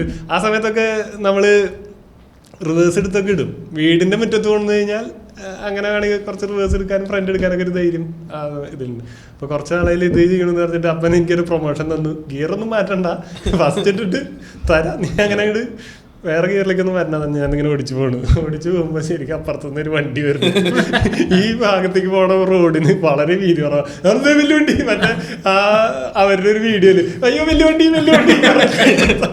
അതെനിക്ക് ശരിക്കും റിലേറ്റ് ചെയ്യാൻ പറ്റിയ സാധനം. വലിയ എടാ നീ ഒന്ന് ഇത് ചെയ്യാണ്ടിരിക്കും, പതുക്കെ ഒന്ന് സൈഡിലേക്ക് ആക്കിയാൽ മതി. ഞാൻ ഈ സാധനം തഴിക്കുന്ന നേരെ ഒരു പാടത്തിന്റെ വരമ്പിന്റെ അവിടേക്ക് ഇറക്കി വെച്ചു. പിന്നെ എനിക്ക് ഈ സൈഡിലേക്ക് അധികം ഇരിക്കാൻ അവസരം തന്നില്ല. പിന്നെ ഈ പറഞ്ഞ പോലെ പിന്നെ ഞാൻ ശരിക്കും ഈ കാറ് ഗിയറൊക്കെ മാറ്റി ഓടിക്കുന്നത് ഈ ഫസ്റ്റിലിട്ടിട്ടുള്ള ഈ ഉരുട്ടിലും സാധനമൊക്കെയാണ് അറിയുന്നുണ്ടായിരുന്നുള്ളൂ. കോളേജ് കഴിഞ്ഞിട്ടാണ് ഞാൻ ശരിക്കും ഡ്രൈവിംഗ് സ്കൂളിൽ പോയിട്ടാണ് ഡ്രൈവിംഗ് പഠിക്കുന്നത്. അന്ന് ഈ പറഞ്ഞ പോലെ ഡ്രൈവിംഗ് പഠിക്കാൻ പോയത് ഡ്രൈവിംഗ് സ്കൂളിൽ ഭയങ്കര കഥയാണ്. അപ്പോൾ ഭയങ്കര കഥയൊന്നുമല്ല. അന്ന് ഈ ഡ്രൈവിംഗ് സ്കൂളിൽ നിന്ന് കഴിഞ്ഞ് പറഞ്ഞ പോലെ ചെരുപ്പ് ഇട് ആളെന്തൊരു ഭയങ്കര ഒരു കോവിൽ. അത് എനിക്ക് ഒട്ടുമിക്ക സ്കൂളുകാരും അങ്ങനെ തന്നെ ചെയ്യുന്നത്. ഇപ്പൊ അത് മാറ്റിണ്ടാവും. ഇപ്പൊ ഓട്ടോമാറ്റിക് വണ്ടി ഓടിക്കാൻ പഠിക്കും. അത് മാത്രമല്ല ആളുകൾക്ക് വണ്ടി ഒരു മെമ്പർ അല്ലെങ്കിൽ വേറൊരു സാധനം തോന്നിയിട്ടുണ്ടോ? അങ്ങനെ നിനക്ക് തോന്നിയിട്ടുണ്ടോ? വീട്ടിലൊരു വണ്ടി എന്ന് പറഞ്ഞു കഴിഞ്ഞാൽ നമ്മളൊരു അംഗത്തെ പോലെയാണ്, അതിന് ജീവനായിട്ട് കാണണം എന്നൊക്കെ വിശ്വസിക്കുന്ന കാറിനോട് അങ്ങനെ സെന്റിമെന്റ്സ് ഉള്ള ആൾക്കാരുകൾ ഉണ്ട്. ഡ്രൈവിംഗ് പഠിപ്പിക്കുന്ന ആശാനും ഭയങ്കര ഇതാണ്. ഇത് ഭയങ്കര ഒരു പവിത്രമായ ഒരു ജോലിയാണ് നമ്മളെ ആള് പറഞ്ഞത്. ആശന്മാരൊക്കെ ഭയങ്കര ടഫാട്ടോ. പറഞ്ഞ പോലെ ഇനി എന്നിട്ട് എടുക്കുമ്പോ ഹാഫ് ക്ലച്ച് അത് കഴിഞ്ഞിട്ട് ഗിയറൊക്കെ ഇടുമ്പോ ഇത് കൊള്ളി പറിച്ചെടുക്കല്ലേ, കിഴങ്ങ് പറക്കല്ല, ഗിയർ മാറ്റ പതുക്കെ ചെയ്യും, നിന്റെ ഒക്കെ ആധാരം വീട്ടിലുണ്ടാവും, എന്റെ ബാങ്കിലാ കളിക്കുക നീ എന്നൊക്കെ പറഞ്ഞിട്ട് ആള് ഗിയർ മാറ്റുന്നതിനും ഒക്കേസിനും അവർക്ക് സെറ്റ് ഓഫ് ഡയലോഗ്സ് ഉണ്ടെന്ന് ഇത് അവര് സ്ഥിരം എല്ലാവരും പറയാം. കാരണം വണ്ടി ഓടിക്കാൻ പഠിക്കുന്നവർ ആദ്യം ഇങ്ങനെ തന്നെ ആയിരിക്കുമല്ലോ. അപ്പൊ എല്ലാവരും ഇത് തന്നെ ആയിരിക്കും പറയുന്നത്. അതിനിപ്പോ റോഡിൽ നമ്മൾ എന്തായാലും കുറെ ടെൻഷൻ എടുക്കണം എന്നുള്ളതുകൊണ്ട് ഇനിയിപ്പോ അതിന് പ്രിപ്പയർ ചെയ്യുന്നതാണ് ആൾക്കാർ. അങ്ങനെയാണെങ്കിൽ ശരിക്കും പറഞ്ഞ ഈ ഡ്രൈവിംഗ് അന്ന് പഠിപ്പിക്കുന്ന സമയത്ത് നമ്മളെ മറ്റേ സാധനമൊക്കെ പഠിപ്പിക്കണം. ഈ കയറ്റത്തിൽ പോയി വണ്ടി നിർത്തല്, ഹാഫ് ക്ലച്ചിൽ വണ്ടി താങ്ങി നിർത്തുന്ന പരിപാടി, ഇതൊന്നും എനിക്ക് അവിടെ പഠിച്ചതായിട്ട് എന്റെ ഓർമ്മയിലില്ല. മാത്രമേ പഠിപ്പിക്കത്തുള്ളൂ. എച്ചും പിന്നെ റോഡ് ടെസ്റ്റിനുള്ള സാധനവും പഠിപ്പിക്കും. അവരും എളുപ്പപ്പണിയിലെ നോക്കുള്ളൂ. ചേട്ടനും ഈ പറഞ്ഞ പോലെ ഡ്രൈവിങ്ങിന് ഓടിക്കാനായിട്ട് പോയിട്ടില്ലേ ക്ലാസ്സിന്. ഞാനൊക്കെ ക്ലാസ്സിന് ഇങ്ങനെ ഇരുന്ന് അറ്റൻഡ് ചെയ്തിട്ടുണ്ട്. അപ്പൊ എന്റെ കൂടെ വന്ന രവി എന്ന് പറയുന്നവനും ഞാൻ രണ്ടുപേരും ഇത്തിരി പ്രായമായിട്ടുണ്ട്. അതായത് കോളേജ് കഴിഞ്ഞിട്ടുള്ളൂ ലൈസൻസ് എടുക്കാൻ. രവിക്കണേ നല്ല താടി ഉണ്ട്, അന്നേ അവന്റെ താടി ധരിച്ചിട്ടുണ്ട്. അപ്പൊ നീ ഒക്കെ എന്തിട്ട് ചെയ്യണേ? പഠിക്കണ്. അപ്പൊ രവി CA പഠിച്ചോണ്ടിരിക്കുക. പഠിക്കന്നെയാണ്, താടി മീശി നരച്ചു വന്നിട്ട് ഇവരൊക്കെ പഠിച്ചോണ്ടിരിക്കുന്നു പറഞ്ഞിട്ടാണ് ഇയാള് ഫുൾ പുച്ചിക്കലും കാര്യങ്ങളൊക്കെ ഉണ്ട്. അപ്പൊ ചേട്ടൻ ഡ്രൈവിങ് അറിയാമെന്ന് പറഞ്ഞിട്ടാണ് പോണത്, ഈ ക്ലാസ്സിന് പോയിട്ടില്ല. അപ്പൊ ചേട്ടന്റെ രണ്ട് ഇതിൽ ഗിയർ മാറ്റൽ കഴിഞ്ഞപ്പോ തന്നെ നിനക്ക് വണ്ടി ഓടിക്കാനല്ല, നിനക്ക് വണ്ടി ഓടിക്കാനും കൊറേ ഇവര് ചീത്ത പറഞ്ഞ് ഒരു ഇതിലാണ് പഠിപ്പിക്കുള്ളൂ. ഞാൻ ഡ്രൈവിംഗ് സ്കൂളിൽ പോയിട്ടില്ല. എന്നെ പ്രവീൺ എന്ന് പറഞ്ഞൊരു കൂട്ടുകാരനാണ്. ഞാൻ ജോലിക്ക് കയറിയതിന് ശേഷം നമ്മുടെ ജോലിക്ക് എൻ്റെ ഓഫീസിലുണ്ടായിരുന്ന സ്റ്റാഫ് അവൻ്റെ നാട്ടിലായിരുന്നു എനിക്ക് ഫസ്റ്റ് പോസ്റ്റിംഗ് പൈനാമണ്ണ്. അപ്പോൾ അവൻ്റെ വീട് തൊട്ടടുത്താണ്. അപ്പോൾ അവൻ്റെ വീട്ടിലൊരു വാഗണാറുണ്ട്, പിന്നെ അവന് ബുള്ളറ്റും ഉണ്ട്. അപ്പം അവൻ്റെ വാഗണാറിലാണ് അവൻ എന്നെ ഓടിക്കാൻ പഠിപ്പിക്കുന്നത്. അപ്പം നമ്മുടെ അവിടെ തന്നെ ഡ്രൈവിംഗ് സ്കൂളുകാരുടെ ഒരു ഗ്രൗണ്ട് ഉണ്ടല്ലോ, ഇവരുടെ ഒരു ഗ്രൗണ്ട്. അപ്പോൾ അവർക്ക് എന്നും രാവിലെ സമയത്തൊക്കെ പഠിപ്പിച്ച് കഴിഞ്ഞാൽ അവന്മാർ പോകും. അപ്പം ഞങ്ങൾ ഉച്ച കഴിഞ്ഞിട്ട് അവിടെ പോകും. അവിടെ പോയിട്ട് അവനാ കമ്പിയൊക്കെ അറിയാം. അവനാ കമ്പിയൊക്കെ എടുത്ത് അവിടുത്തെ അമ്മരെല്ലാം മാറ്റിയിട്ടേക്കത്. അവനവിടെ കമ്പിയൊക്കെ എടുത്ത് എച്ച് കുത്തി വെച്ചിട്ട് എന്നെ അവിടെ എച്ച് പഠിപ്പിക്കും. റോഡിൽ തന്നെ ഓടിക്കും. സൈഡിലിരുന്ന് കൂടെ ഇരുന്ന് ഓടിച്ച് പിന്നെ പുറകിൽ വണ്ടി എന്നെ ഒറ്റയ്ക്ക് ബൈക്കിലാകുമ്പോൾ വരും. എന്നിട്ട് കാറിൽ ഒറ്റയ്ക്ക് വിട്ട് അവനെ എന്നെ കാർ ഓടിച്ച് പഠിപ്പിച്ചത് അവനാണ്. അവന് എച്ചിന്റെ ടെക്നിക്ക് ഒക്കെ പറഞ്ഞുതരും. രസമാണ്. ഈ മടലിന്റെ മേളില് ഇത് വരുമ്പോ അല്ലെങ്കിൽ ഈ പുറകിലത്തെ മിറർ വഴി ആ തെങ്ങ് കാണുമ്പോ ഇങ്ങനെ വളച്ചോ കാണുമ്പോ 2 പ്രാവശ്യം മാരുതിന്ന് വായിക്കാം, മാരുതി മാരുതി. അപ്പൊ നമുക്ക് അത്ഭുതം, വണ്ടി ഇത് നമ്മളെന്താ പറഞ്ഞത് കേൾക്കണ പോലെ തിരിച്ച് തട്ടിലടാ തിരിച്ചോ മാരുതി. അതുപോലെ അവരുടെ എനിക്ക് അന്ന് ബൈക്ക് ഓടിക്കാൻ അറിയില്ലല്ലോ. എന്നിട്ട് എനിക്ക് ബൈക്കിന് ഞാൻ 3 പ്രാവശ്യം 8 എടുക്കാനേ പോയിട്ടുള്ളൂ. ആ M80 8 അറിയാം. അതിൻ്റെ ഉള്ളിൽ കയറ്റിയിട്ട് ഞാൻ അത് 8 എടുത്തിട്ട് പുറത്തേക്ക് കഴിയും. അതുപോലത്തെ ഒരു M80 നമ്മുടെ അടുത്ത് കയറി ഇരുന്നിട്ട് അങ്ങോട്ട് പോക്കോളാൻ പറയും. ഈ ഇതിന്റെ അവിടെ നിന്ന് ഇങ്ങനെ വളയ്ക്കാം ഇങ്ങനെ വളയ്ക്കാം. ആ സാധനം ഓഫ് ആവില്ല, പേടിക്കേണ്ട യാതൊരു. സ്റ്റാർട്ട് ചെയ്തിട്ട് കഴിഞ്ഞാൽ അത് ഓഫ് ആവില്ല എന്ന് ഉറപ്പാ. അത് കഴിഞ്ഞിട്ട് നിങ്ങനെ എനിക്ക് ഏറ്റവും ടെൻഷൻ അതായിരുന്നു, 8 എടുക്കാനായിരുന്നു. ഞാൻ ഇത് എങ്ങനെ ചെയ്യുന്ന എനിക്ക് ഒരു ഐഡിയ ഉണ്ടായിരുന്നില്ല. പക്ഷെ ഞാൻ അതിൻ്റെ ഉള്ളിൽ പോയി മരണക്കിണറിലൊക്കെ പോയില്ലേ, പോയിട്ട് കറങ്ങി തിരിച്ചു വന്നു. ഇത് 8 എടുത്ത് എനിക്ക് ഈ പറഞ്ഞ പോലെ ഞാനും ഡ്രൈവിംഗ് സ്കൂളിൽ പോയിട്ടുണ്ടായിരുന്നു. എന്നിട്ട് എനിക്ക് ഒട്ടും പരിചയമില്ലാത്തതാണ് ഈ ബൈക്കിൻ്റെ കേസ്. അപ്പോൾ തലേന്നായിട്ട് ടെസ്റ്റ് നാളെ ആണെന്നുണ്ടെങ്കിൽ തലേന്ന് ഈ ഗ്രൗണ്ടിൽ പ്രാക്ടീസിന് വന്നും പറഞ്ഞിട്ട് അവരങ്ങോട്ട് വിളിച്ചു. അപ്പോൾ അവിടെ ചെന്നപ്പോൾ കാറ് നമ്മൾ കയറി ഓക്കെയാണ്, എല്ലാം സെറ്റാണ്. അത് കഴിഞ്ഞിട്ട് ഈ പറഞ്ഞ M80 ഞാൻ ആദ്യമായിട്ടാണ് ഈ സാധനം കാണുന്നത്. എന്നിട്ട് കാണുന്നതല്ല, അതിനകത്ത് കയറുന്നത്. ഈ 8 എടുക്കുമ്പോൾ എനിക്കൊന്ന് കാല് ഇതിങ്ങനെയൊക്കെ വെച്ച് ഈ വളയ്ക്കുമ്പോൾ ഇതിങ്ങനെയൊക്കെ ഇരിക്കും. ആ ഒരു നാക്കുണ്ടല്ലോ, എനിക്കതൊന്നുമില്ല. പുള്ളി എൻ്റെ കയ്യിൽ തന്നു, എടാ ഇതിങ്ങനെ ഇട്ടുണ്ട്, ഇതിങ്ങനെ പിടിച്ചിട്ട് അന്ന് വിടണ്ട എന്നിട്ട് ഇങ്ങനെ വളച്ച അങ്ങനെ ഓക്കെ. അപ്പൊ അതിങ്ങനെ ഇങ്ങനെ ഞാൻ അതിന് മേലിങ്ങനെ പൊടിയിരിക്കുന്നു, അതിന്റെ മേളിൽ ഇരുന്നു. ഇത് കൊണ്ടുപോയി ഒരു കമ്പിയുടെ ഇടയിൽ കൂടെ ഇറങ്ങി. ഇതാണ് പിടിച്ചിട്ട് നിൽക്കുന്നില്ല. എനിക്കതൊന്നും അറിയാൻ പാടില്ല, എങ്ങനെ പിടിക്കേണ്ട നിർത്തന്നെ അറിയില്ല. അവര് കറങ്ങി വരുമ്പോ അവിടെ ആശൻ ഉണ്ടാവില്ല, അവര് പിടിച്ചോളുന്നുള്ള സാധനം ഉണ്ടല്ലോ. അപ്പൊ ഇത് ഇടയ്ക്കുന്ന ഇറങ്ങി. ഇത് പിന്നെ ഞാൻ കാല് നിലത്ത് വെച്ചിട്ട് ഇത് പിടിച്ച്, അപ്പൊ ഈ ആക്സലറേറ്റർ പറഞ്ഞു വണ്ടി പൊങ്ങി അവര് താഴെ വന്ന് പിന്നെയും പിടിച്ചു നിൽക്കാന്ന്, പിന്നെയും പൊങ്ങുന്നു. നേരെ നമ്മുടെ തൊട്ട്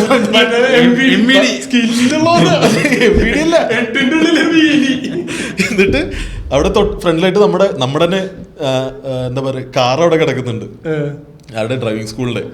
ആശാൻ തൊട്ട് പറന്നു വന്ന് കൈയൊക്കെ തട്ടി അങ്ങനെ വണ്ടി താഴെ വീണു. എന്നിട്ട് എല്ലാം കഴിഞ്ഞ് ആ ഗ്രൗണ്ടിൽ കുറെ ആൾക്കാരുണ്ട്, എല്ലാരും ഇങ്ങനെ നോക്കിയിരിക്കുകയായിരുന്നു. ഞാൻ എണീറ്റ് ഇങ്ങനെ അത് കഴിഞ്ഞിട്ടിപ്പോ ഒരു ചേട്ടൻ ഇങ്ങനെ വന്ന് സൈഡിൽ വന്നിരുന്നുണ്ട്. അതെ ആ വീല് പൊക്കുന്ന പരിപാടി ഒന്ന് പഠിപ്പിച്ചു തരും. പോണോ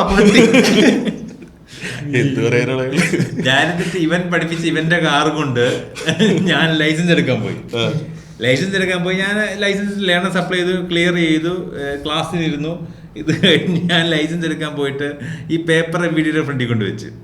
അപ്പം അയാളിങ്ങനെ നോക്കിയിട്ട് പറഞ്ഞു, ഇതെന്താ പേപ്പറിൽ ഈ അഡ്രസ്സ്, നിന്റെ ഈ അഡ്രസ്സ്. അപ്പം ഞാൻ പറഞ്ഞു, പ്രാവ് എൻ്റെ കൂട്ടുകാരൻ്റെ വണ്ടിയാ, അതിനകത്താ ഞാൻ ഡയറക്റ്റാ പോയേക്കുന്നത്. അപ്പൊ അയാൾ ചോദിച്ചു, നിന്റെ അഡ്രസ്സിലെ വണ്ടി എന്താ? എൻ്റെ അഡ്രസ്സിൽ വണ്ടിയില്ല. അപ്പൊ നീ എങ്ങനെ വണ്ടി ഓടിക്കാൻ പഠിച്ചു? അവനെ കൂട്ടുകാരൻ പഠിപ്പിച്ചു. അവനാരാ നിന്നെ പഠിപ്പിക്കാൻ? ഡ്രൈവിംഗ് സ്കൂളുകാർക്കല്ല പഠിപ്പിക്കാൻ അധികാരം, അവൻ നിന്നെ പഠിപ്പിക്കാൻ.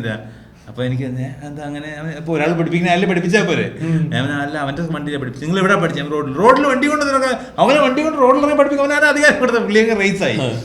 അല്ല ലേണേഴ്സ് എടുത്തു കഴിഞ്ഞാൽ നിങ്ങൾക്ക് ഓടിക്കാൻ ലൈസൻസ് ഒരാൾ പോകണം. പക്ഷെ എന്നെ ലേണേഴ്സിന് പഠിപ്പിച്ചതാരാ? അതാണ് ലേണേഴ്സ് റൈറ്റിംഗ് ടെസ്റ്റ് അല്ലേ? വണ്ടി ഓടിക്കാൻ നിന്നെ പഠിപ്പിച്ചതാരാ? നീ അപ്പൊ അത് ഇത്ര പറഞ്ഞായിരുന്നു. ലേണേഴ്സ് എടുത്തു, ലേണേഴ്സ് എടുത്തതിന് ശേഷം ഇവൻ എന്നെ പഠിപ്പിച്ചു, എന്നിട്ട് ഞാൻ എടുത്തു. അപ്പൊ അയാളുടെ പോയിന്റ് ഇതാണ്, ഡ്രൈവിംഗ് സ്കൂളുകാർക്ക് മാത്രമേ വണ്ടി ഓടിക്കാൻ പഠിപ്പിക്കാനുള്ള അധികാരമുള്ളൂ എന്ന്. ഇനി അഥവാ നിങ്ങൾ പഠിച്ചെങ്കിൽ നിങ്ങളുടെ സ്വന്തം വണ്ടിയിൽ അതിൻ്റെ ഒരു എക്സ്റ്റെൻഡഡ് നിയമമായി ഇപ്പൊ വന്നേക്കുന്നത്. അതായത് സ്വന്തം വണ്ടി അല്ലാതെ ഓടിക്കാൻ പാടില്ലെന്നൊരു സാധനം വന്നില്ലേ അന്ന്. പുള്ളി പറഞ്ഞ ആ ക്ലോസ് വെച്ച പുള്ളി പറഞ്ഞ നിങ്ങളുടെ പേരിലോ അഡ്രസ്സിലോ ഒരു വണ്ടി, അറ്റ്ലീസ്റ്റ് നിന്റെ അഡ്രസ്സിൽ അച്ഛൻ്റെ അമ്മയുടെ ഒരു വണ്ടി ഉണ്ടെങ്കിൽ മാത്രമേ നിനക്ക് സ്വന്തമായിട്ട് ഒന്ന് ലൈസൻസ് എടുക്കാൻ പറ്റത്തുള്ളൂ. അപ്പോൾ ഞാൻ അല്ലെങ്കിൽ ഡ്രൈവിംഗ് സ്കൂൾ വഴി എടുത്തോളാം, ഇത് അല്ലാതെ എടുക്കാൻ പറ്റത്തില്ല. ഞാൻ എടുത്തില്ല ലൈസൻസ്. എന്നിട്ട് അങ്ങനെ ഞാൻ വേണമെങ്കിൽ തിരിച്ചു. അങ്ങനെയാണോ നിയമം? അന്ന് അയാൾ എന്നോട് പറഞ്ഞ എന്നെ കൺവിൻസ് ചെയ്ത് കളഞ്ഞു. Convincing star. എനിക്കറിയില്ല. അപ്പൊ ഞാൻ നമ്മള് ഡ്രൈവിംഗ് സ്കൂൾ വഴി ചെയ്തിട്ടുള്ള ഈ നൂലാമാലകൾ കുറെ ഒഴിവാക്കാൻ പറ്റും. അന്ന് ഡ്രൈവിംഗ് സ്കൂളും തള്ളിവിട്ട് എട്ടടിപ്പിച്ചോളും. അങ്ങനത്തെ കുറച്ച് പരിപാടികളുണ്ട്. അത് ചിലപ്പോ അതുകൊണ്ടായിരിക്കും. അതാ ഡ്രൈവിംഗ് സ്കൂളുകാരുടെ ബിസിനസിനെ ബാധിക്കുന്ന പരിപാടിയല്ലേ. ഓരോരുത്തർ ഇതുപോലെ വല്ല എന്റെ വണ്ടി ഓടിച്ച് പഠിച്ചു വന്നു കഴിഞ്ഞാൽ അതൊന്നും ഇവർക്ക് ഷെയർ ഉണ്ടാവും. ഉണ്ടാവുമായിരിക്കും. ഇല്ലാണ്ട് അത് ഡ്രൈവിംഗ് സ്കൂൾ വഴി പോയി കഴിഞ്ഞാൽ കുറെ കാര്യങ്ങൾ എളുപ്പമാണ്. കാറിന് മുകളിലേക്കുള്ള വണ്ടി, കാറിനേക്ക് മുകളിൽ ട്രെയിൻ, അത് നമ്മുടെ കണ്ണനാണ് ഓടിച്ചത്. നമുക്ക് ട്രെയിൻ ഓടിക്കുന്ന ഒരു കൂട്ടുകാരനുണ്ട്, ലോക്കോ പൈലറ്റ് കണ്ണൻ. നമുക്ക് ലോക്കോ പൈലറ്റ് കൂട്ടുകാരുണ്ട്.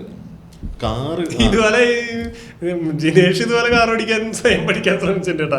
ഒരു വണ്ടി റെന്റിന് എടുത്തിട്ട് നല്ല ഗുരുഭക്തി ഉള്ളവനാ അവൻ. അപ്പൊ ജോബിന്റെ ഫ്രണ്ടിലിരിക്കണേ.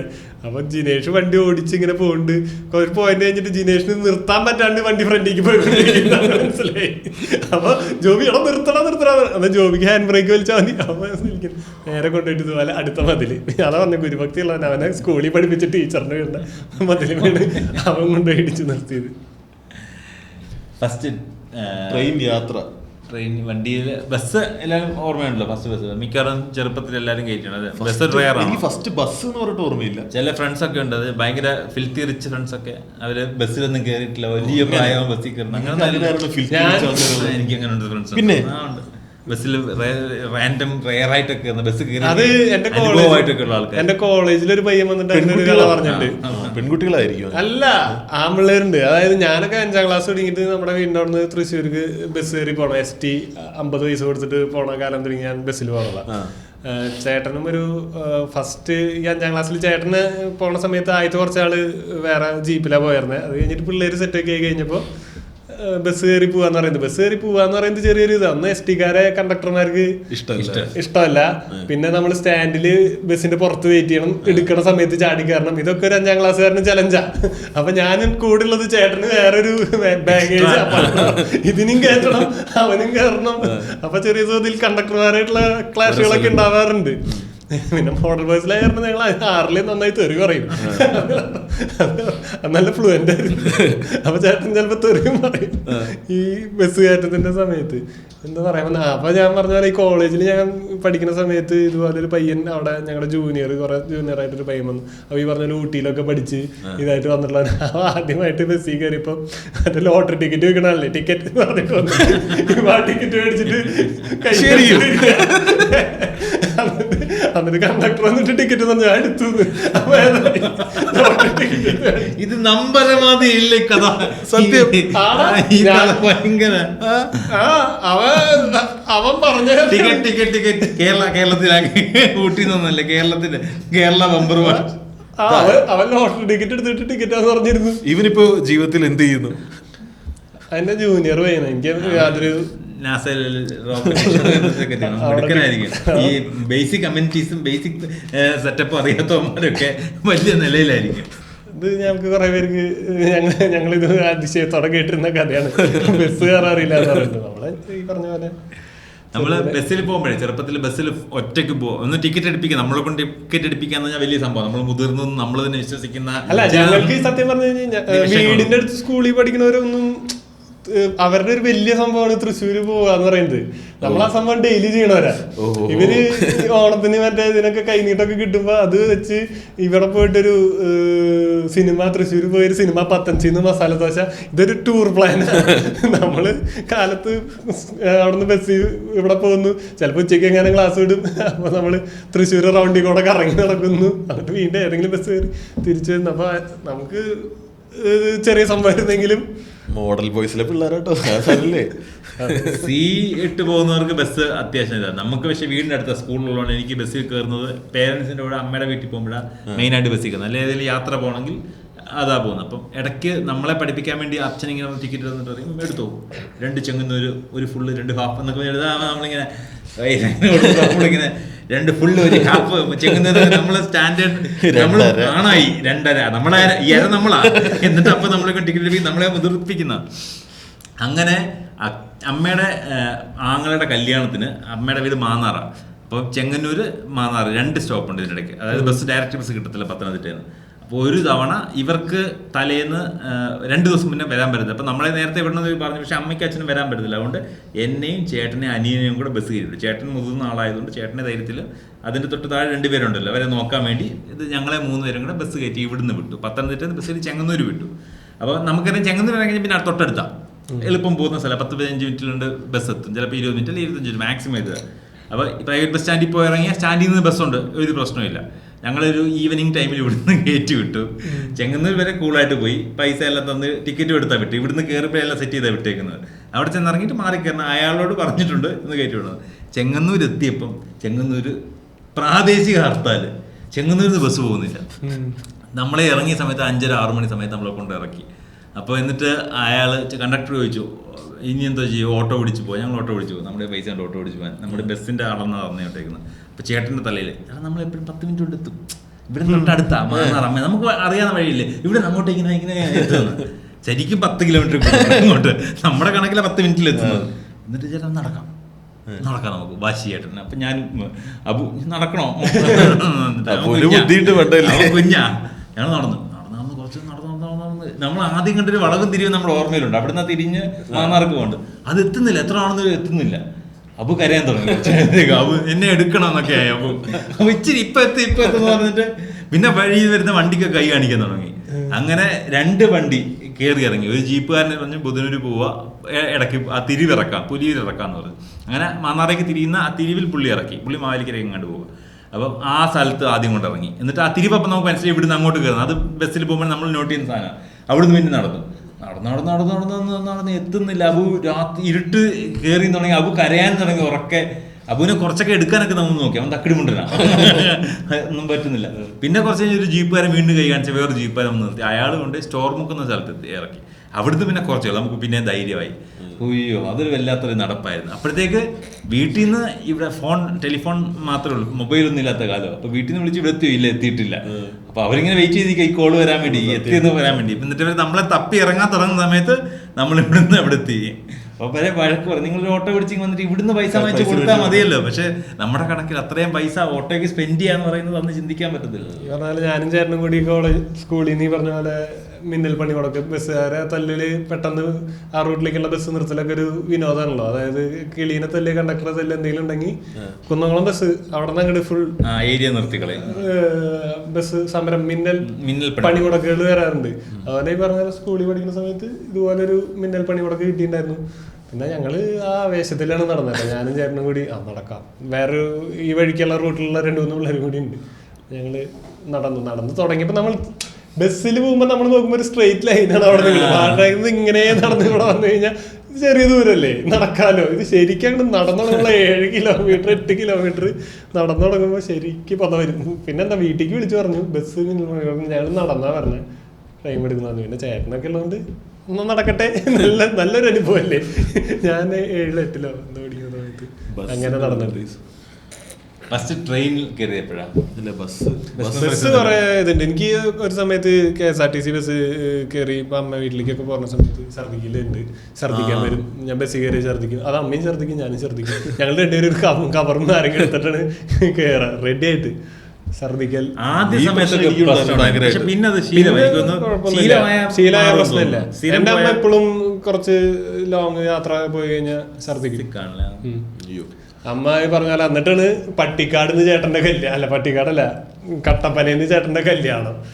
എന്റെ മോനെ അവിടെ വരെ എത്തിയപ്പോഴേക്കും എന്റെ മോനെ എന്തായാലും ഇത് വേണ്ട. കുഴി പിടിച്ച് അവിടെ കുഴിച്ചിട്ടാണ് അമ്മാതിരി അവസ്ഥയിൽ അമ്മ കിടക്കുന്നത്. ഈ ബസ്സിൽ ഛർദിക്കുന്ന ഭയങ്കര ടാസ്കാ. ടാസ്ക് പരിപാടി. അതും ബാക്കി ആൾക്കാരുണ്ട്.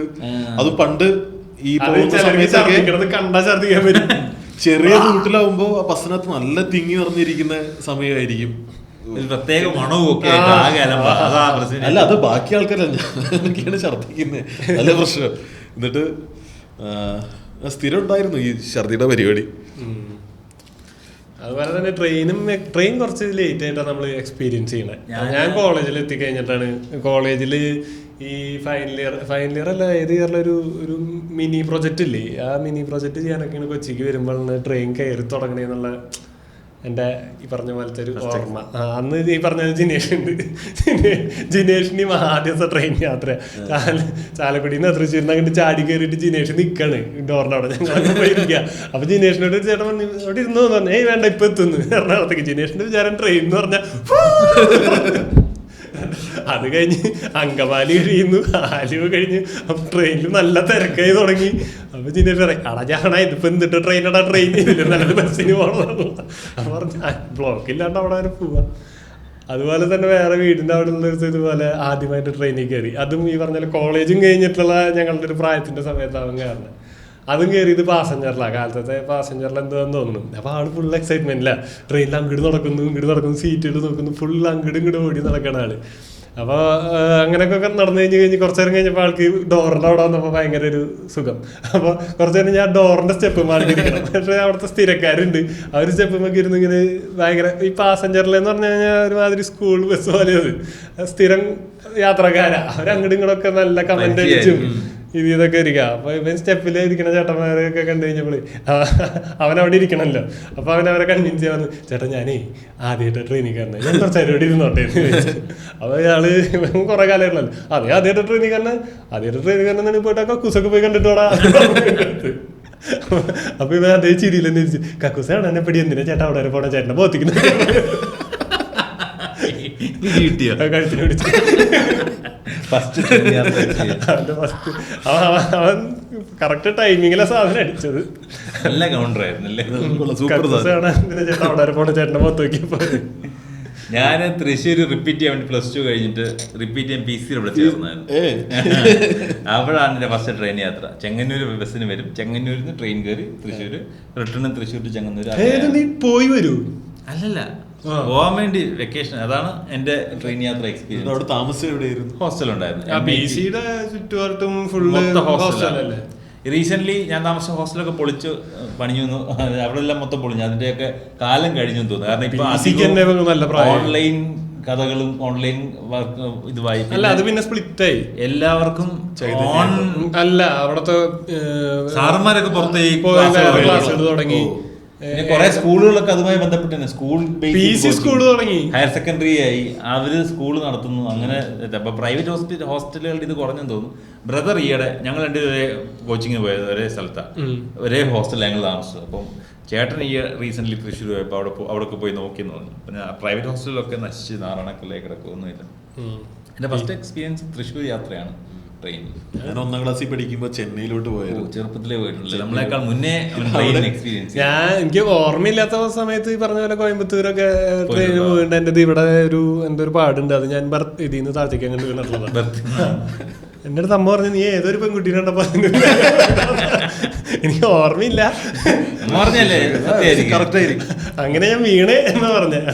ചിലപ്പോ അതിൽ പിന്നെ ആയിരിക്കും ഞാൻ പെൺകുട്ടികളുടെ പിന്നാലെ പോവാതായത്. പാഠം പഠിച്ചതല്ലേ ഫസ്റ്റ് ഫ്ലൈറ്റ് എക്സ്പീരിയൻസ്. ഈ പറഞ്ഞ പോലെ ദുബായിക്ക് കല്യാണമൊക്കെ കഴിഞ്ഞ സമയത്ത് പോയതാ. നിന്റെ എനിക്ക് ഡാർക്കായിരുന്നു. ഈ പറഞ്ഞ ചെന്നൈയിലുണ്ടായിരുന്ന എൻ്റെ റിലേറ്റീവ്, പുള്ളി ഒരു ആക്സിഡന്റിൽ മരിച്ചു. അപ്പൊ അങ്ങനെ ബോഡി റിസീവ് ചെയ്യാൻ വേണ്ടിട്ട് അങ്ങനെയാണ് എന്റെ ആദ്യത്തെ ഫ്ലൈറ്റ് യാത്ര. ഇല്ല, ഭയങ്കര എനിക്ക് എൻ്റെ ഫസ്റ്റ് യാത്ര എനിക്ക് എൻജോയ് ചെയ്യാൻ പറ്റിയില്ല. കാരണം ഞാൻ നിങ്ങളെക്കാളൊക്കെ മുന്നേ ഫ്ലൈറ്റിൽ കയറി. ഞാൻ 6 മാസം പ്രായമുള്ളപ്പോൾ ഫസ്റ്റ് ഫ്ലൈറ്റ് യാത്ര എനിക്ക് ഓർമ്മയില്ല. ബഹ്റിനിലായിരുന്നു അമ്മ. ഞാൻ ബഹ്റിനിലാണ് ജനിച്ചത്. അതാ 4 വരെ ആവാം അല്ലേ, 4 വരെ ആവാം. സിറ്റിസൺഷിപ്പ് കൊടുക്കുന്നുണ്ടെങ്കിൽ എന്റെ ബർത്ത് സർട്ടിഫിക്കറ്റ് ബഹ്റിൻ കാർഡാണ്, ബുക്ക് പോലാണ്. ബഹ്റിന്റെ ആണ് എന്റെ ബർത്ത് സർട്ടിഫിക്കറ്റ്. നാട്ടിലെ ബർത്ത് സർട്ടിഫിക്കറ്റിലാണ് എനിക്കുള്ളത്. എനിക്ക് അവിടുത്തെ ബർത്ത് ബുക്കാണ് ഉള്ളത്. എന്റെ തലയും കാലും കണ്ടോടെ അപ്പന്റെ പുക തുടങ്ങി. അപ്പന്റെ ജോലി പോയപ്പോ 6 മാസം കഴിഞ്ഞപ്പോ എന്നെ കൊണ്ട് തിരിച്ചു വരേണ്ടി വന്നു. എന്നെയും വീട്ടുകാരെ എല്ലാം കൊണ്ട് എനിക്ക് 6 മാസം ഓരോ സ്ഥലത്ത് ഒലച്ചോ. അപ്പന്റെ ഗൾഫ് ജീവിതം അവസാനിക്കുന്ന അങ്ങനെയാണ്. 6 മാസം ഉള്ളപ്പോ എന്നെയും ചേട്ടനെയും അമ്മയും പറക്കി അപ്പൻ നാട്ടിൽ വന്നു. എനിക്ക് ഇതുപോലത്തെ ചെറിയ ചീത്ത പേരുണ്ട്. അപ്പൊ 4 വർഷം അടുത്ത കുട്ടിയുടെ ആലോചിക്കണമെങ്കിൽ പക്ഷെ പുള്ളി ആലോചിച്ചു. ഞാനീ പറഞ്ഞ പോലെ പോയ സ്ഥലങ്ങളൊക്കെ ഏകദേശം പൂട്ടി കിട്ടിയിട്ടുണ്ട്. ഞാൻ പഠിച്ച സ്കൂളുകൾ മോഡൽ പൂട്ടിയിട്ടില്ല, ഏകദേശം പൂട്ടാറായി വാക്കിൽ നിൽക്കുന്നുണ്ട്. അവിടുന്ന് ക്യാമറമാൻ ഈ സ്ഥലം വണ്ടറോള് നീ വന്നപ്പോ നിങ്ങൾ ഇല്ല ഇവന്മാരെല്ലാം കൂടെ വന്നപ്പോ ഇത് പൂട്ടി കിട്ടാറായി. ഞാൻ പഠിച്ച എഞ്ചിനീയറിംഗ് കോളേജിൽ എഞ്ചിനീയറിംഗ് നിർത്തി. ആർട്സ് ആൻഡ് സയൻസ് കോളേജ് അങ്ങനെ. പിന്നെ ഞാൻ പഠിച്ച +2 ആ സ്കൂൾ ആ ബിൽഡിംഗ് ഒക്കെ മാറ്റി വേറെ സ്ഥലത്ത്. അതും അത്ര നന്നായിട്ടല്ല പോണേന്നാ കേട്ടെ. ഇനി അടുത്ത ഏതെങ്കിലും വണ്ടി പ്ലാൻ ചെയ്യുന്നുണ്ടോ സ്വന്തമായിട്ട്? എനിക്ക് വീട്ടിലൊരു ബൈക്കുണ്ട്, അത് എൻ്റെ പേരിൽ എടുത്തേക്കുന്നത്. അനിയനെ യൂസ് ചെയ്തിരുന്നു. എനിക്ക് ജോലി കിട്ടിയ സമയത്ത് ഞങ്ങൾ പോയി എടുത്തന്ന് എൻ്റെ പേരിലാണ് വണ്ടി എടുത്തത്. എന്റെ പേരിൽ ഇതുവരെ ഒരു വണ്ടി ഇല്ല. എൻ്റെ പേരിൽ ബൈക്ക് ഉണ്ടെന്ന്. നമ്മളെല്ലാവരും നന്നായി കഴിഞ്ഞ ഒരു വണ്ടിക്ക് എടുക്കാം. പക്ഷെ ഇടയ്ക്ക് ഞാൻ ഹിമാലയത്തിൽ പോയപ്പോൾ എനിക്കൊരു വണ്ടിയോടൊരു ക്രേസ് തോന്നിയെന്ന് പറഞ്ഞു കഴിഞ്ഞാൽ ഈ ഒരു ഹിമാലയ ട്രിപ്പ് പോയപ്പോൾ അതുവഴി നമ്മളൊക്കെ പയ്യെ വണ്ടിയിൽ നിന്ന് ഇറങ്ങിയിട്ട് ചില സ്ട്രീംസ് ഒക്കെ വരുമ്പോൾ അവിടെ കുറേ കല്ലുകളും അതൊക്കെ അതിനിടയിൽ വെള്ളം. അപ്പം നമ്മളൊക്കെ ഒന്ന് ഇറങ്ങിയിട്ട് സൂക്ഷിച്ചിട്ടാണ് കാറൊക്കെ കൊണ്ടുവന്നത്. അപ്പോൾ അതിൻ്റെ ഇടയിൽ ഈ റോയൽ എൻഫീൽഡിന്റെ ഹിമാലയൻ വണ്ടി അവന്മാർ ചുമ്മാ ഇങ്ങനെ എണീറ്റ് നിന്നിട്ട് കടകടകടകടാന്ന് പറഞ്ഞ് ഇങ്ങനെ ചാടി പോകും. അങ്ങനെ പല സ്ഥലങ്ങളിൽ ആ വണ്ടി ഇങ്ങനെ കണ്ടപ്പോൾ ഇങ്ങനെ ഒരു വണ്ടി എടുക്കുകയാണെന്നുണ്ടെങ്കിൽ ഈ ഒരു വണ്ടി എടുക്കണം, എന്നിട്ട് നേരെ ഒരു ട്രിപ്പ് വണ്ടി ഇറക്കുന്നു അതുവഴി അങ്ങ് പോകണം. നിനക്ക് അങ്ങനെ കുഷാക്ക് ടൈഗൂൺ അങ്ങനെ എന്തെങ്കിലും ഇല്ല? എനിക്ക് വണ്ടി മേടിക്കണം എന്നുള്ളൊരു പ്ലാനൊക്കെ ഉണ്ട്. ഒരു കൊല്ലം കഴിഞ്ഞ് 2 ഏതെങ്കിലും എടുക്കണം. ഞാൻ അബു എടുക്കാൻ തുടങ്ങിയപ്പോൾ അവരോട് ചോദിച്ചു നീ എന്താ EV എടുക്കാൻ ചെന്ന്. ഇപ്പം ഞാൻ എടുക്കാൻ തുടങ്ങി ഞാൻ അറിയുന്നില്ല വണ്ടി എടുക്കുന്ന. സത്യം പറഞ്ഞു ഞാൻ EV എന്താ എടുക്കാൻ ചോദിച്ചപ്പോൾ പറഞ്ഞത് EV എന്തായാലും വന്നു തുടങ്ങിയല്ലോ ഉള്ളൂ. അപ്പോൾ ഇത് കുറേ നാൾ ഓടിച്ച് ഇതൊക്കെ ഒരു EV അതിന്റെ പീക്കിൽ നിൽക്കുന്ന സമയത്ത് EV എടുക്കാന്ന് അവന്റെ ഐഡിയ. എല്ലാം വന്ന് മൊത്തത്തിൽ EV ഉള്ളൂ എന്നുള്ള ലെവലിൽ, അല്ലെങ്കിൽ EV ഭയങ്കര പോപ്പുലർ ആകുന്ന സമയത്ത് എടുക്കാന്നുള്ള. എനിക്ക് തോന്നി EV-നേക്കാളും നല്ലത് ഹൈബ്രിഡ് ആണെന്നാണ്. രണ്ടും ഓടുന്നല്ലേ. ഹൈബ്രിഡ് ആണ് EV-നേക്കാളും. അത് കുഴപ്പമില്ലാത്ത ഡീസന്റ് മൈലേജും ഉണ്ട്. പക്ഷെ വില കൂടുതലല്ലേ ഈ പറഞ്ഞ പോലെ. EV-ക്കും വിലയുണ്ടല്ലോ. EV-യുടെ പോയി ഇതൊക്കെ ചിലപ്പോൾ എടുത്ത് കളയും. സബ്സിഡി ഒക്കെ ഇപ്പൊ തന്നെ ചിലപ്പോൾ എടുത്ത് കളയാൻ സാധ്യതയുണ്ട്. അതിന്റെ ടാക്സിലുള്ള എന്തോ മാറ്റിയിട്ടുണ്ടല്ലോ, മാറ്റാൻ പോകുന്നുണ്ട്. സംഭവം KSRTC ബെസ്റ്റ് വണ്ടി എനിക്ക് ഇഷ്ടമുള്ളതെന്ന് പറഞ്ഞാൽ എനിക്ക് ഏറ്റവും ഇഷ്ടം നടരാജ തന്നെ കേട്ടോ. നടക്കലല്ലേ അന്നത്തെ പഴയ ഡയലോഗ്. ഞാൻ ഒത്തിരി നടക്കുന്ന ആളാണ്. എനിക്ക് കൂടുതൽ നമ്മൾ ട്രാവൽ ചെയ്യുമ്പോൾ എനിക്ക് കൂടുതൽ നമുക്ക് പറ്റുന്ന ഡിസ്റ്റൻസ് ഒക്കെ നടക്കുന്നത് ഭയങ്കര രസമാണ്.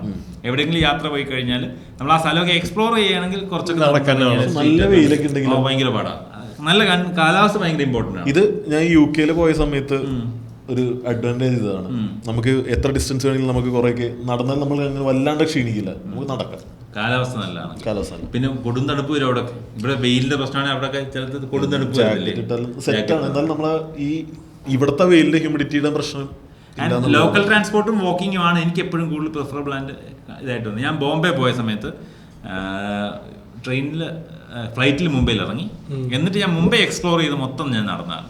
ഞാൻ വളരെ റെയറായിട്ട് ഒരു സ്ഥലത്ത് വേറെ സ്ഥലത്തേക്ക് മെട്രോ യൂസ് ചെയ്ത്, പിന്നെ കുറേ ബോംബെക്കകത്തൂടെ ഞാൻ നടന്നിട്ടുണ്ട്. ഞാൻ നടന്നത് ഒരു 10-40 കിലോമീറ്ററെങ്കിലും 3 ദിവസം കൊണ്ട് അന്ന് ബോംബെ നടന്നിട്ടുണ്ട്. 3 ദിവസം ബോംബെ ചുമ്മാ നിരങ്ങി നടന്നു. ഞാൻ മറ്റേ നമ്മുടെ റെഡ് സ്ട്രീറ്റിനകത്തൂടെ നടന്നിട്ടുണ്ട്.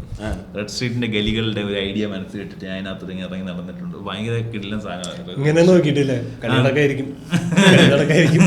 അല്ല, ചേച്ചിമാരൊക്കെ പുറത്തിറങ്ങി നിൽക്കുക, അവരിങ്ങനെ വിളിക്കും നമ്മളെ. അതിന്റെ ഏജന്റുമാർ വരും നമ്മുടെ അടുത്ത് സംസാരിക്കാൻ. ഞാൻ അതിനകത്തൂടെ ഇങ്ങനെ അത് ഭയങ്കര ഒരു 6-7 സ്ട്രീറ്റ് ചോർ ബസാർ ഇതെല്ലാം നടന്ന് വഴി തെറ്റി അകത്തല്ല. ഞാൻ ഇത് കാണാൻ വേണ്ടി പോയതാ. ഞാൻ അതിനകത്ത് പോയി അത് ഇറങ്ങി ഇങ്ങനെ നടന്ന് അതിനകത്ത് നടന്നിട്ടുണ്ട്. അടിപൊളി എക്സ്പീരിയൻസ്. നടപ്പ് ഭയങ്കര രസമുള്ള പരിപാടി.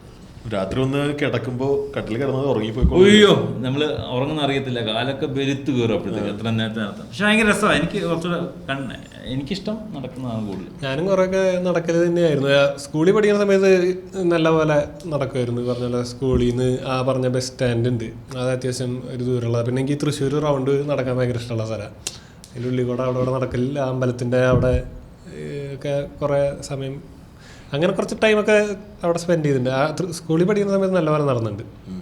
അത് കഴിഞ്ഞ് ഇപ്പോൾ ചെറിയ തോതിൽ നടക്കാൻ പറ്റാത്ത സാഹചര്യത്തിലേക്ക് എന്റെ ഈ ന്യൂ ഇയർ തുടങ്ങിയത് എന്റെ ബാലൻസ് പോയിട്ടാണ്. ജോർജോടെ ഓരോ ഇങ്ങനെ നാള് കൂടുന്നത് ജോർജോടെ ഓരോ പാർട്ടി പോയിക്കൊണ്ടിരിക്കുകയാണ്. ഇപ്പൊ ഇയർ ബാലൻസ് ഏറ്റവും പുതിയ പ്രശ്നം, ഏറ്റവും പുതിയത് അത് ഈ ന്യൂ ഇയറിൽ കിട്ടിയതാ. പ്രേക്ഷകർ ശ്രദ്ധിക്കുക, നമ്മുടെ ബാലൻസ് എല്ലാം നഷ്ടപ്പെട്ടുകൊണ്ടിരിക്കുക. ഞാൻ സ്റ്റേജിൽ കുഴഞ്ഞു വീണ് കഴിഞ്ഞാൽ അത് പ്രഷർ കൊണ്ടല്ല, എന്റെ ബാലൻസ് പോയതാന്ന് മനസ്സിലാക്കാം. ഓക്കെ, കഥ നമുക്ക് വൈൻഡ് അപ്പ് ചെയ്താലോ. നമ്മൾ തുടങ്ങിയത് നനച്ച വണ്ടിയിലാണ്, പറഞ്ഞ് നടയിലെത്തി കറക്റ്റ് ആയിട്ട്. സോ നമ്മുടെ ഉണ്ണിക്കണ്ണൻ മംഗളാണ്ടം വിജയെ കാണാൻ വേണ്ടി ചെന്നൈയിലേക്ക് നടന്നുകൊണ്ടിരിക്കുകയാണ്. എപ്പിസോഡ് ഇറങ്ങുമ്പോഴേക്കും പുള്ളി അവിടെ എത്തട്ടെ, വിജയെ കാണട്ടെ, വിജയുടെ സെൽഫി കിട്ടട്ടെ, വിജയുടെ ഏതെങ്കിലും പടത്തിൽ ഇപ്പൊ നടക്കുന്ന പടത്തിൽ ബാക്ക്ഗ്രൗണ്ടിൽ ഇങ്ങനെ നിൽക്കണം. ഏതാ പുള്ളിയുടെ ആഗ്രഹം. ഒരിക്കലും നടക്കത്തില്ല. നമ്മളും ആദ്യം വിചാരിച്ച സാധനങ്ങൾ പുള്ളി പറഞ്ഞു ഗുഡ് മോർണിംഗ് സേട്ടാ, ഞാൻ ആരാ. ചിലപ്പോൾ പുള്ളി ആരായിട്ട് മാറുന്ന ആരായിരിക്കുന്നു. ഇൻഫ്ലുവൻസ് ഇൻസ്റ്റയിൽ 150K ഫോളോവേഴ്സ് ഉണ്ട് പുള്ളിക്ക്. ആൾക്കാർക്ക് മറ്റേ ബാക്കിയുള്ളവരെ അങ്ങനെ ആക്ഷേപിക്കുന്നവരുടെ ആക്ഷേപം ഇപ്പൊ ഇല്ല. മൊത്തത്തിൽ മാറി തുടങ്ങി, സോഫ്റ്റ് നേച്ചറിലേക്ക് ആൾക്കാരെ പുള്ളിയെ കാണുന്നത് വന്നിട്ടുണ്ട്. സോ പുള്ളി വിജയെ കണ്ടൊരു സെൽഫി എടുത്താൽ ഭയങ്കര സംഭവമായിരിക്കും. കേരളം കത്തും. ആൾക്കാര് അത് കണ്ടിന്യൂസ് ആയിട്ട് ചെയ്തുകൊണ്ടിരുന്നാൽ, അല്ല വെറുതെ കണ്ടിന്യൂസ് ചെയ്യുന്നല്ല, പുള്ളി അത് ചെയ്യുന്നതിനകത്തൊക്കെ കുറച്ചൊക്കെ പുള്ളിയും കുറച്ചൊക്കെ മാറിയിട്ടുണ്ട്. ആദ്യത്തെ മാറി കുറച്ചൊക്കെ ആൾക്കാരൊക്കെ പോട്ടെ, പാവല്ലേ, അയാൾ പറയുന്നത് അയാൾക്ക് ആഗ്രഹം കണ്ടോട്ടെ. കാരണം ഒത്തിരി ആൾക്കാരുണ്ടാവില്ല. പരസ്യം ചെയ്തു, അങ്ങനെ കുറെ പുള്ളിയുടെ നനച്ച വണ്ടി വെച്ചാൽ മെട്രോയുടെ പരസ്യം വന്നു, അത് കുഴപ്പമില്ലാണ്ട് ചെയ്തു. സോ പുള്ളിയുടെ നനച്ച വണ്ടി നനച്ചിടത്ത് എത്തട്ടെ, ഉണ്ണിക്കണ്ണൻ എത്തട്ടെ, ആശംസിച്ചുകൊണ്ട് നമുക്ക് വൈൻഡ് അപ്പ് ചെയ്യാം. ഈ എപ്പിസോഡ് കൂടെ അവസാനിക്കുന്നതിലും കണ്ട കൈ അനങ്ങുണ്ട്. അതായത് ട്രാഫിക് സ്റ്റോറീസ് 3 വേറൊരു കഥ, ട്രാഫിക് സ്റ്റോറീസ് 2 വണ്ടിക്കഥ പോലെ 3 വേറൊരു കഥ വരട്ടെ. Okay, bye bye bye bye.